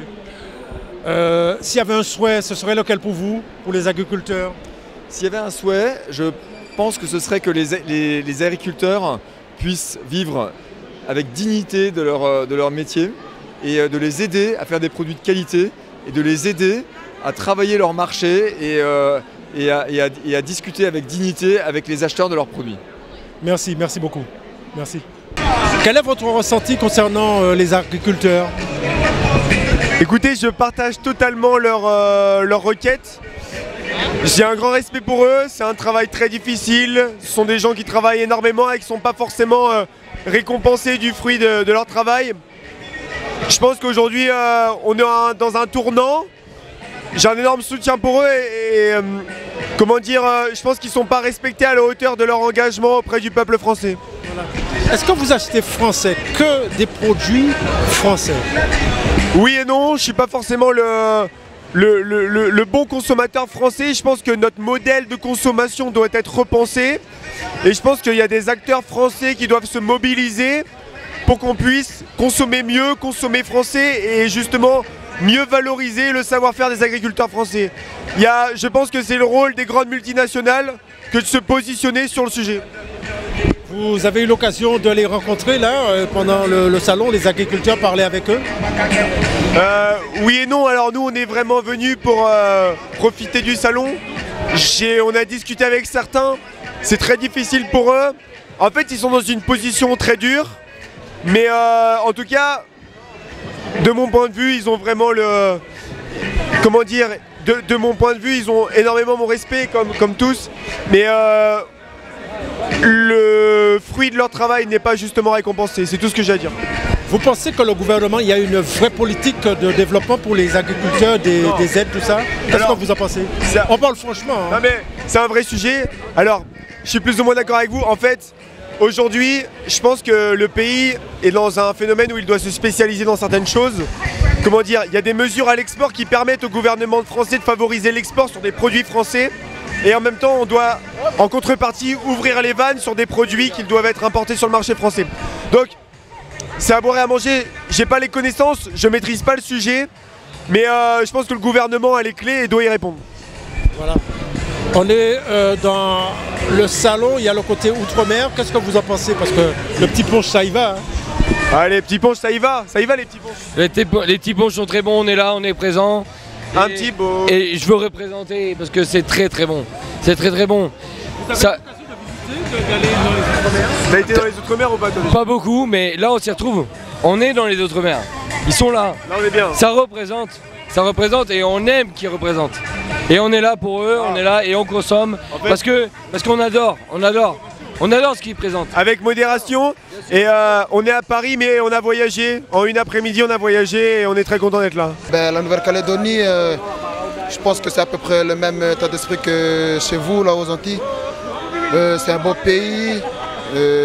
Voilà, venez visiter, venez en Nouvelle-Calédonie. Et puis, force et courage à mon pays. Voilà. Vous êtes une association, vous vivez ici? Non, nous sommes des... Nous ne sommes pas une association, nous sommes des Calédoniens, plus précisément venant de l'île de Lifou, de la tribu de Kédaigne. Voilà, chez nous on a cette culture-là de la danse bois, danse guerrière originaire de chez nous, de la tribu. Et on nous a demandé de venir partager ici pour cette journée culturelle avec tous nos agriculteurs. Comment ça se passe l'agriculture là-bas en Nouvelle-Calédonie? Ça se passe très bien, c'est un pays qui cultive beaucoup la terre. Et puis c'est surtout une façon pour nous de se nourrir, mais c'est pas surtout pas pour le commerce, c'est surtout pour se nourrir dans la culture. Vous cultivez beaucoup de l'igname, je crois. Oui, exactement. Et à la fête aussi. Oui, l'igname c'est le tubercule sacré pour la culture kanak. Et puis voilà. Sinon on peut trouver de tout, hein, de la banane, de la papaye. Sinon principalement l'igname c'est l'emblème et le produit phare de chez nous. Voilà. Vous faites là également de la pêche aussi? Beaucoup de pêche, beaucoup de chasse. Voilà, les clans de la mer à la pêche et nous là-haut sur le plateau à la chasse. C'est difficile là-bas de cultiver de l'agriculture, le monde agricole? Franchement, en général non. C'est très facile, la terre là-bas, ça pousse, on y fait bien pousser les choses, les légumes et tout. Et puis voilà. Okay. S'il y avait un message à faire passer, ce serait lequel pour vous? Un petit message à faire passer, c'est... Vous êtes content d'être là? Je suis content d'être ici. Et puis juste une chose, vive la Kanaki, yes. Okay. Merci. Merci. La réduction de 18 €, tout savon de la vanille, tout pour manger.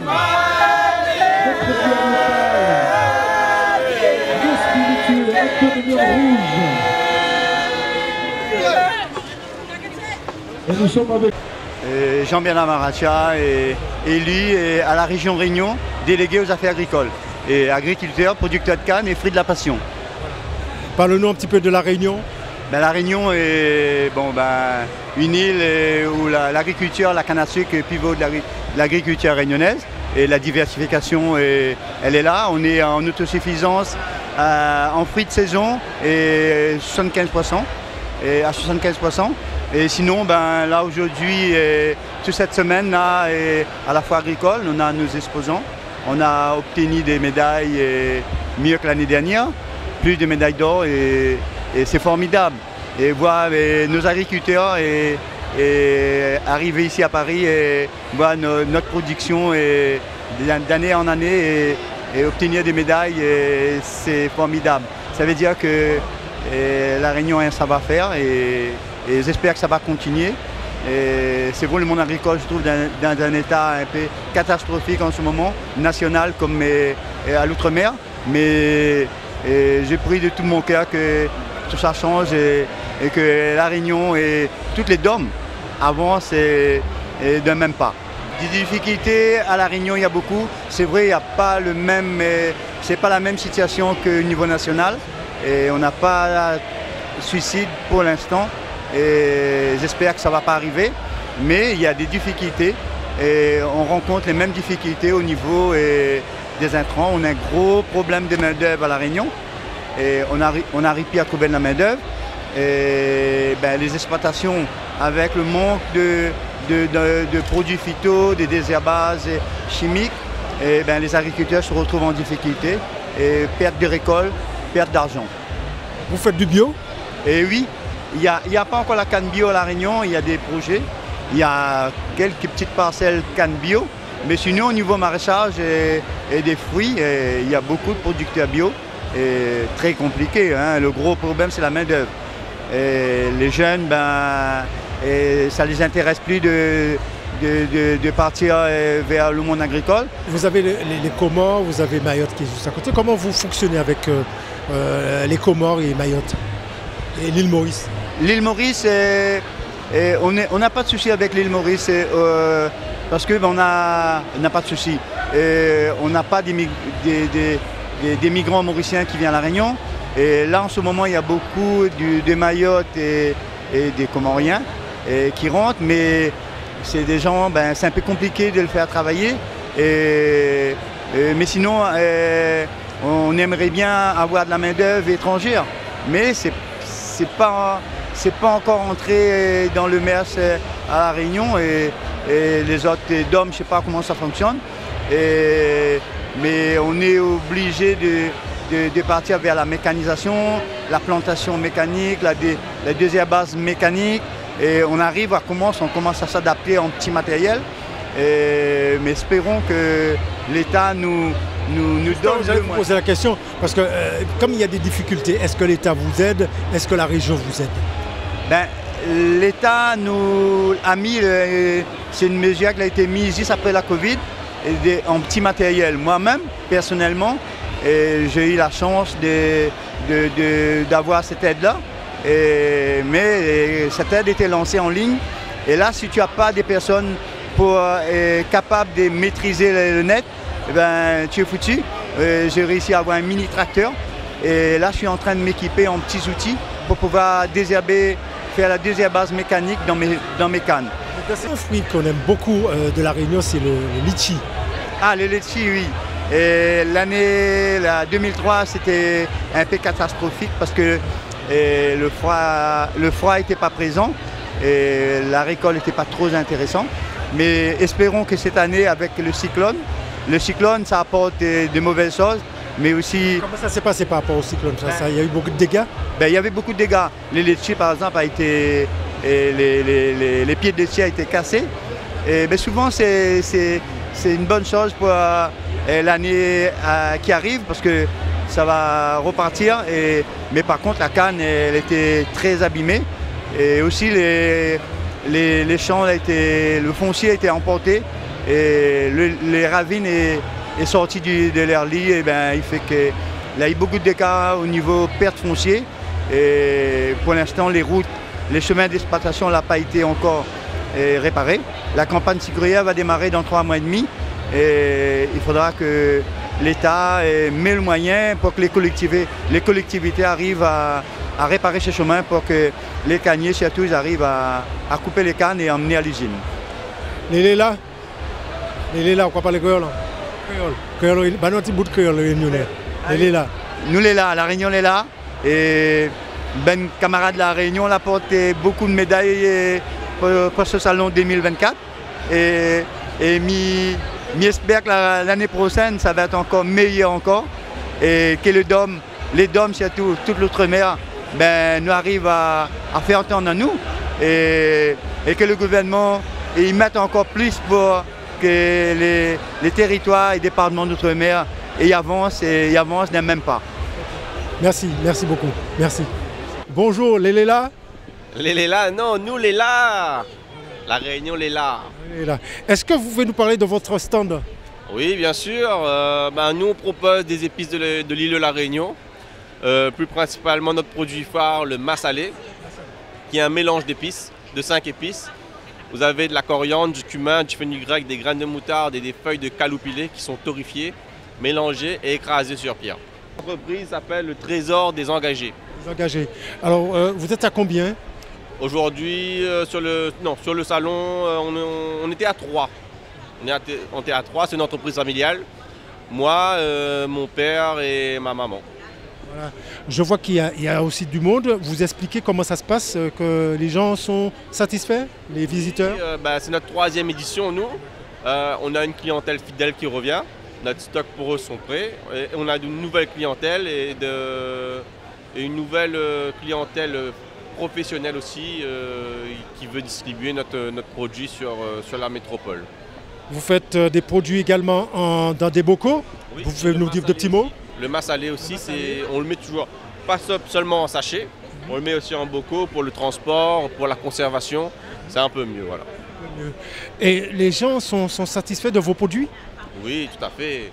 On les explique comment utiliser ce massalé-là et je pense que quand ils vont l'utiliser, ils vont être satisfaits. Qu'est-ce qu'on peut faire avec le massalé? Enfin, on a envie de rêver un petit peu concernant la Réunion. Bien sûr, nous à la Réunion, on va l'utiliser principalement dans de la viande. Non, dans de la viande avec du cabri par exemple. La communauté indienne à la Réunion qu'on appelle les Malbars, d'où notre nom massalé Malbar. On va utiliser ça plutôt dans le cabri, dans le coq, dans le poule, aussi dans le poisson, dans du porc, même dans les légumes. Je vous écoute là, ça a une petite ressemblance avec les Antilles comme le colombo, c'est complètement différent, mais on utilise pratiquement les mêmes produits. Le colombo ressemble beaucoup. 3e édition, nous. On a une clientèle fidèle qui revient. Notre stock pour eux sont prêts. Et on a une nouvelle clientèle et une nouvelle clientèle professionnelle aussi qui veut distribuer notre produit sur la métropole. Vous faites des produits également dans des bocaux? Oui, vous pouvez nous dire de petits mots? Le massalé aussi, on le met toujours, pas seulement en sachet, on le met aussi en bocaux pour le transport, pour la conservation, c'est un peu mieux. Voilà. Donc les Léla, on peut dire ça comme ça. Hein. Donc forcément, un petit bonjour, des salutations à nos amis de la Réunion également qui nous suivent. Bien sûr, merci pour votre soutien, merci pour votre fidélité de la Réunion et coucou. Télé Antilles, bonjour Mayotte. Oui, bonjour. Comment ça va? Ça va bien. Voilà. Satisfait déjà dans un premier temps? Oui, satisfait, oui, ça va. Parlez-nous un petit peu de Mayotte, un petit peu concernant l'agriculture à Mayotte. Non, l'agriculture à Mayotte, ça avance. Oui, ça avance, il n'y a pas de problème. Oui. On n'a pas là-bas beaucoup de terrain, mais ça avance toujours. Mayotte, parlez-nous un petit peu aussi de la pêche, tout ça. Comment va la pêche à Mayotte? Non, la pêche ça va. Mais juste on a les petits barques, mais ces petits barques-là, on veut les enlever. Or, ça, c'est nos barques depuis anciens qu'on utilise, mais on va les enlever. Là, on va changer les autres barques. Ouais. Parce que les anciens, là, ils ne sont pas aux normes européennes, mais comme on veut changer les barques qui vont être aux normes européennes. Vous êtes aidé politiquement? Non. Non. Vous pouvez parler, hein, on ne cache rien. Hein. Ah, non. Voilà. Est-ce que vous nous parlez de vos produits, tout ce que vous présentez ici? Les produits, on avait beaucoup de produits là, mais presque sont déjà terminés. Il nous reste juste le gingembre, la cannelle, le curcuma. Oui, au niveau musique, là-bas on a beaucoup de traditions parce que il y a plusieurs qualités. Oui, il y a le Shenge, il y a le Maulida, il y a beaucoup. En fond sonore, on entend une musique, c'est quoi? Quel style de musique? Pardon? En fond sonore, on entend une musique qui passe en même temps. Oui, il y a une musique là, ça c'est... C'est quoi? Ça s'appelle le Zenze. Oui. Ça se danse pas collé, oui, ça se danse... Danse juste pour faire un petit mouvement le corps. Il y a des spectacles? Oui. Vous donnez des spectacles à Paris, il y a des associations. Comment ça se passe pour la communauté mahoraise? La communauté mahoraise, c'est la communauté musulmane. Alors, au niveau musique, il y a certains qui aiment la musique, mais il y a certains qui n'aiment pas la musique. Oui. Voilà, un petit coucou pour les Mahoraises qui nous regardent. Oui, les Mahorais, oui, on est là, on a presque vendu nos produits et là ça va. Vous pouvez nous expliquer ça dans votre langue? Oui. Wamaore wasirija salon rija jaruzu wanazitwatu de mazabanu ziwanso zikomo babo rumoshen marahaba. Je ne sais pas si j'ai bien compris, mais ça s'est bien passé, vous avez tout vendu, voilà, j'ai compris un tout petit peu et que vous passez un bon petit moment. Merci. Oui. Merci beaucoup. Voilà, à bientôt. Tahiti, bonjour. Bonjour. Je vous laisse vous présenter. Alors, je m'appelle Laïsa Vanger et je suis directrice de l'établissement public de la vanille de Tahiti. Donc, c'est une institution qui encadre la filière vanille en Polynésie. La vanille se porte bien en Polynésie française? Elle se porte très très bien. C'est très demandé comme à La Réunion. Comme à La Réunion, oui certainement, mais voilà, nous ne sommes pas sur la même vanille que La Réunion. Quelle est la différence? L'espèce, nous sommes sur la Vanilla tahitensis, La Réunion est sur la Vanilla planifolia. Vous faites également des produits avec la vanille? Beaucoup de produits dérivés. Vous pouvez nous en parler? Alors, nous, on mange de la gousse, bien sûr. Nous faisons de la poudre de vanille, de l'extrait, de la pâte, de la purée, du sucre vanillé. Voilà. Comment se porte l'agriculture en Tahiti? L'agriculture en général, parce que moi je peux parler que de la vanille, hein, voilà. Donc si vous voulez avoir des éléments sur l'agriculture en général, il faut interroger les membres de la Chambre de l'agriculture. On verra ça tout à l'heure. Mais sinon, vous êtes contente d'être là, au salon? Oui, tous les ans nous sommes présents et tous les ans c'est toujours un plaisir et surtout un honneur d'être au salon puisque en plus de cela, on ne rentre pas les mains vides, on rentre toujours avec des médailles. Le gouvernement polynésien soutient effectivement l'événement et donc coordonne avec, c'est la Chambre de l'agriculture qui coordonne toute cette gestion-là organisationnelle sur le salon. Voilà. Donc vous êtes, je vois que vous êtes nombreux et nombreuses, vous êtes nombreux là. C'est une équipe, une bonne équipe de travail. Alors, pour la vanille de Tahiti, oui, cette année, nous sommes venus en force avec notamment 5 principaux producteurs qui représentent 5 principales îles où la production de vanille est, on va dire, est abondante. Voilà. Voilà, un petit message à faire passer pour les Polynésiens qui nous regardent et Polynésiennes qui vivent en France. Vous êtes toujours les bienvenus au salon, c'est toujours une occasion pour pouvoir se rencontrer, même si on ne se connaît pas, mais en Tahiti tout le monde se connaît, se voir et surtout j'espère que nous apportons cette chaleur polynésienne qu'on connaît tous et qui est dans nos gènes, voilà. Et bien sûr, toujours le plaisir de se voir, de se revoir, de s'échanger, de parler notre langue et voilà. Est-ce que vous pouvez nous faire rêver un petit peu, parce que pour quelqu'un qui ne connaît pas la Polynésie, les endroits, les sites à visiter, on a envie de rêver pour aller en Polynésie française? Oui, c'est sûr, jusqu'à présent, Tahiti, Bora Bora, la Polynésie française fait rêver de par nos lagons, voilà, la convivialité, la chaleur humaine surtout, et cet accueil que nous avons traditionnellement toujours fait preuve, en accueillant les étrangers, en accueillant tout type de public dans nos îles, dans notre pays. Et ça, c'est quelque chose que nous avons hérité et que nous ne changerons pas. Mais venir en Polynésie, vous serez toujours les bienvenus. Effectivement, ça fait rêver voilà, de découvrir nos îles, nos richesses et nos populations. Voilà. C'est aussi agréable de voir toute une variété de fleurs aussi.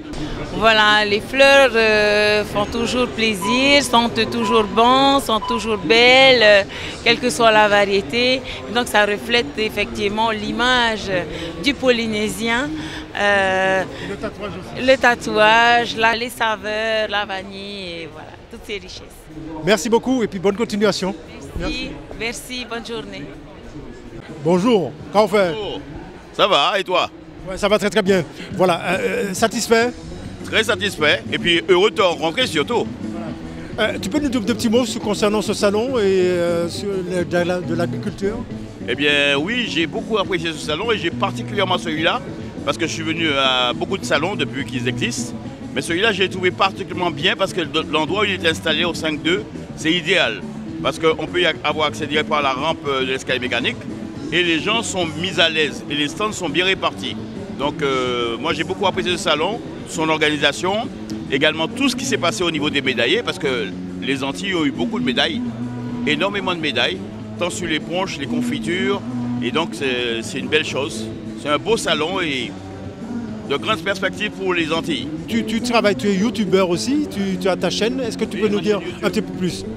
C'est une chaîne YouTube qui met en avant tout ce qu'on fait au niveau des Antilles, tous les jeunes artistes, permet également de découvrir un autre monde. Parce que le but en réalité des chaînes, c'est quoi? De faire connaître ce que les autres ne voient pas. Hein, lorsque vous allez sur une chaîne internationale, qu'est-ce qu'on voit? On voit quelques secondes de quelque chose. Alors que nous montrons exactement ce que font les personnes, leur métier, également les nouveaux musiciens. Tu penses qu'on n'est pas assez représenté? Nous ne sommes pas assez représentés. Parce qu'on devrait avoir plus de personnes pour nous représenter à ce niveau-là, plus de visibilité et d'avoir un accès à l'international. Parce que bon, c'est pour cela que j'ai choisi YouTube, parce que YouTube permet une internationalisation des choses. Voilà. En tout cas, merci pour le travail que tu fais également. Et puis aussi, comment te suivre? Comment on peut s'abonner? Alors, @Eddie Ozelafontaine 2217 sur YouTube. C'est très simple et on peut suivre toutes mes actualités, tout ce que je fais. Ok, merci Anchaï et puis bonne continuation. Force et puis bon courage à toi aussi. Bonjour madame. Bonjour. Bien. C'est mon côté? C'est mon Sainte-Anne. Guadeloupe. Et là, on assiste à bonne boquite. Et nous avons fait sorbet à la noix de coco. Et ça a marché très bien. C'est très fruillant ici, c'est très demandé. Hein. Qui m'a fabriqué ça? C'est moi. Vous qui fabriquez pour faire sorbet? Oui. Racontez-nous ça, parce que ça a intéressé nous. C'est une recette en moins. Lait de coco. Et en paquet de quantité là, parce qu'elle est toujours une anti-secret, sucrée avec lait Nestlé et puis tous les épices traditionnelles en nous, cannelle, muscade, zeste, surtout le zeste de citron vert, indispensable. De fabrication appareil là, c'est pas où? Non, c'est pas moi. C'est préparation là, c'est moi. L'appareil là, c'est pas moi. Mais on a fait différents parfums? Nous avons fait passion aussi, mais je dis là, nous étions que sur coco. Parce que le coco, c'est ça, il y aura demandé nous plus quoi. En journée, qui mène ça à fonctionner? Pour tourner tout ça, ça va prendre le temps pour tourner ça? Ben oui, parce qu'on a préparé à l'avance jus là. Et d'ici 40 minutes, 30 minutes, ça va diminuer au fur et à mesure. Et on peut faire 10 tournées, ça dépend. Et là, si je regarde, il va être distribué pour combien de monde à peu près? Là, on a des bacs de 20 litres. 20 litres, on ne peut pas dire exactement la quantité là. Ça, c'est pour la maison. Pour la maison. Donc, à Sainte-Anne, comment ça s'est passé pour côté Sainte-Anne? Parlez-nous un petit peu de Sainte-Anne en Guadeloupe. Mais on connaît Sainte-Anne, c'est un petit coin de paradis. Hein? Là où on vit bâti, on y pas mal de choses. Nous vraiment, c'est un petit cocon. Et nous aimons recevoir aussi. Hein? Nous avons sens de l'hospitalité. Voilà. Et c'est familial? Ici, oui. On a travaillé avec filles en moins, qui a aidé moins. Et bon, beaucoup de en famille, quoi. Nous vraiment équipe soudée, quoi. C'est toujours événementiel, nous qu'a fait sorber nous, quoi.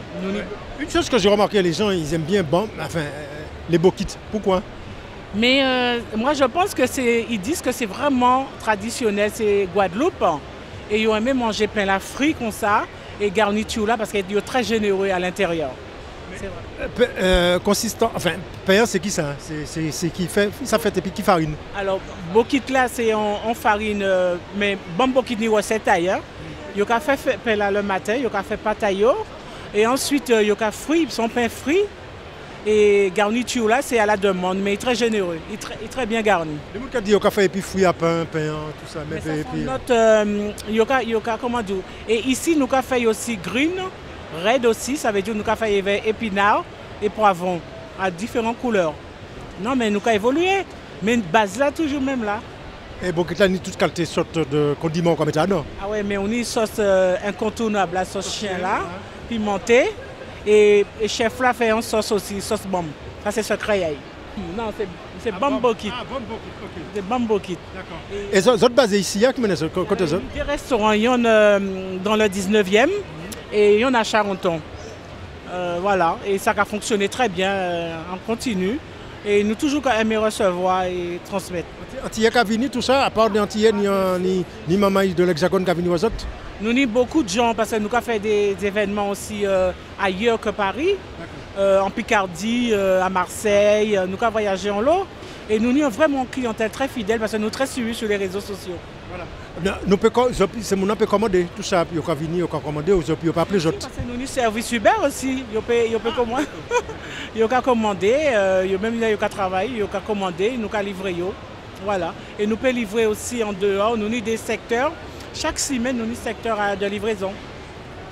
Voilà. Eh ben, ma question c'est une bonne continuation et puis tu es fort parce que Sorbéa, il boit tout bonnement aussi. Sorbéa, là, nous commencer, c'est en continu jusqu'à 19h30 quoi. Par exemple, si on a dit ça en Guadeloupe, ben la flouze. Il est bon même. Pas goûter pour dire moi qu'à quoi penser. Ok, merci. Merci. Alfonso, nous là, nous on est placés, on est au Salon international de l'agriculture. C'est la 60e édition, Mike. Mike, on va faire une interview à la Jean-François. Ça va mon coco lapin? Oui, le coco lapin va bien. En fait, on termine tant bien que mal donc, cette 60e édition, comme tu l'as si bien dit. 60e édition donc, du Salon international de l'agriculture. C'est le plus grand salon d'agriculture, de l'agriculture au monde, avec tous ses exposants. Et on va également donc, donner une petite mention particulière à nos exposants, ceux qui sont venus des Antilles, de Martinique, de Guadeloupe, de Guyane, de la Réunion, de Saint-Martin où il y avait une délégation de Tahiti. J'ai rencontré également Tahiti, j'ai fait également la Polynésie française, tout ça. Vous verrez ça sur Télé Antilles. Un petit bilan, voilà, oui, justement. Alors on est dans ce hall 2, mon cher Alfonso, le hall 2 qui réunit donc toutes ces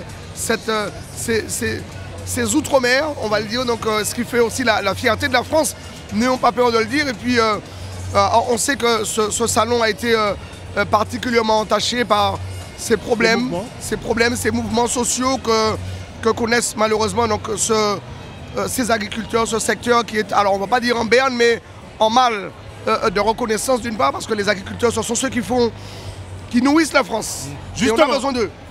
Et dans cette agriculture, mon cher Alfonso, alors on a l'impression que dans ce combat, il y a des agriculteurs français, certes, mais dans les agriculteurs français, on a les agriculteurs. Justement, que j'ai rencontrés, qui ont également des difficultés pour faire vendre les produits, et puis des aides également.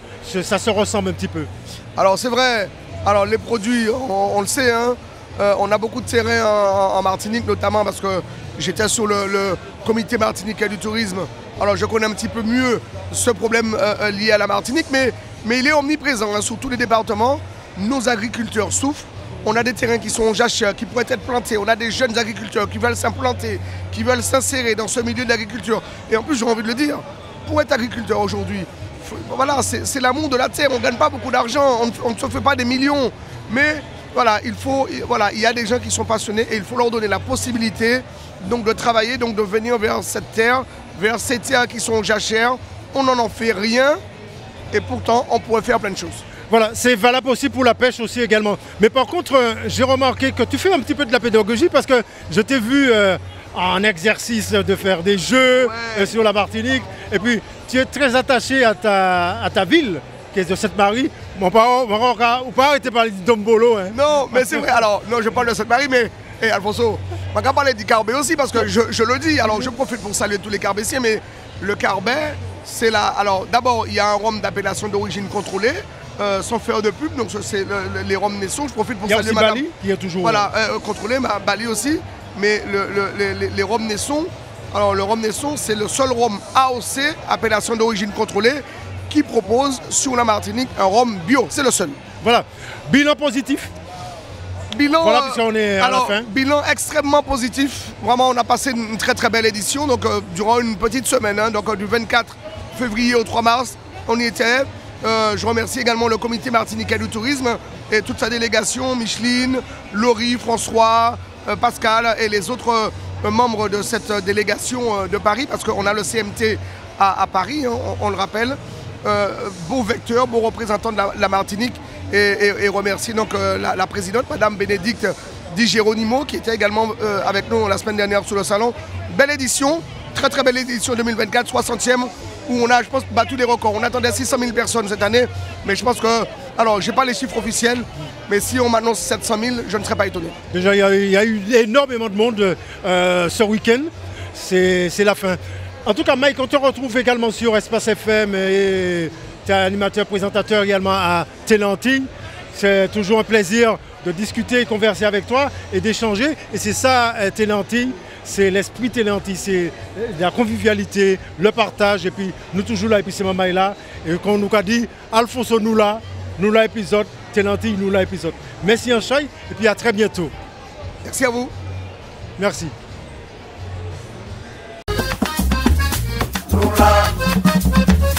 Nous là.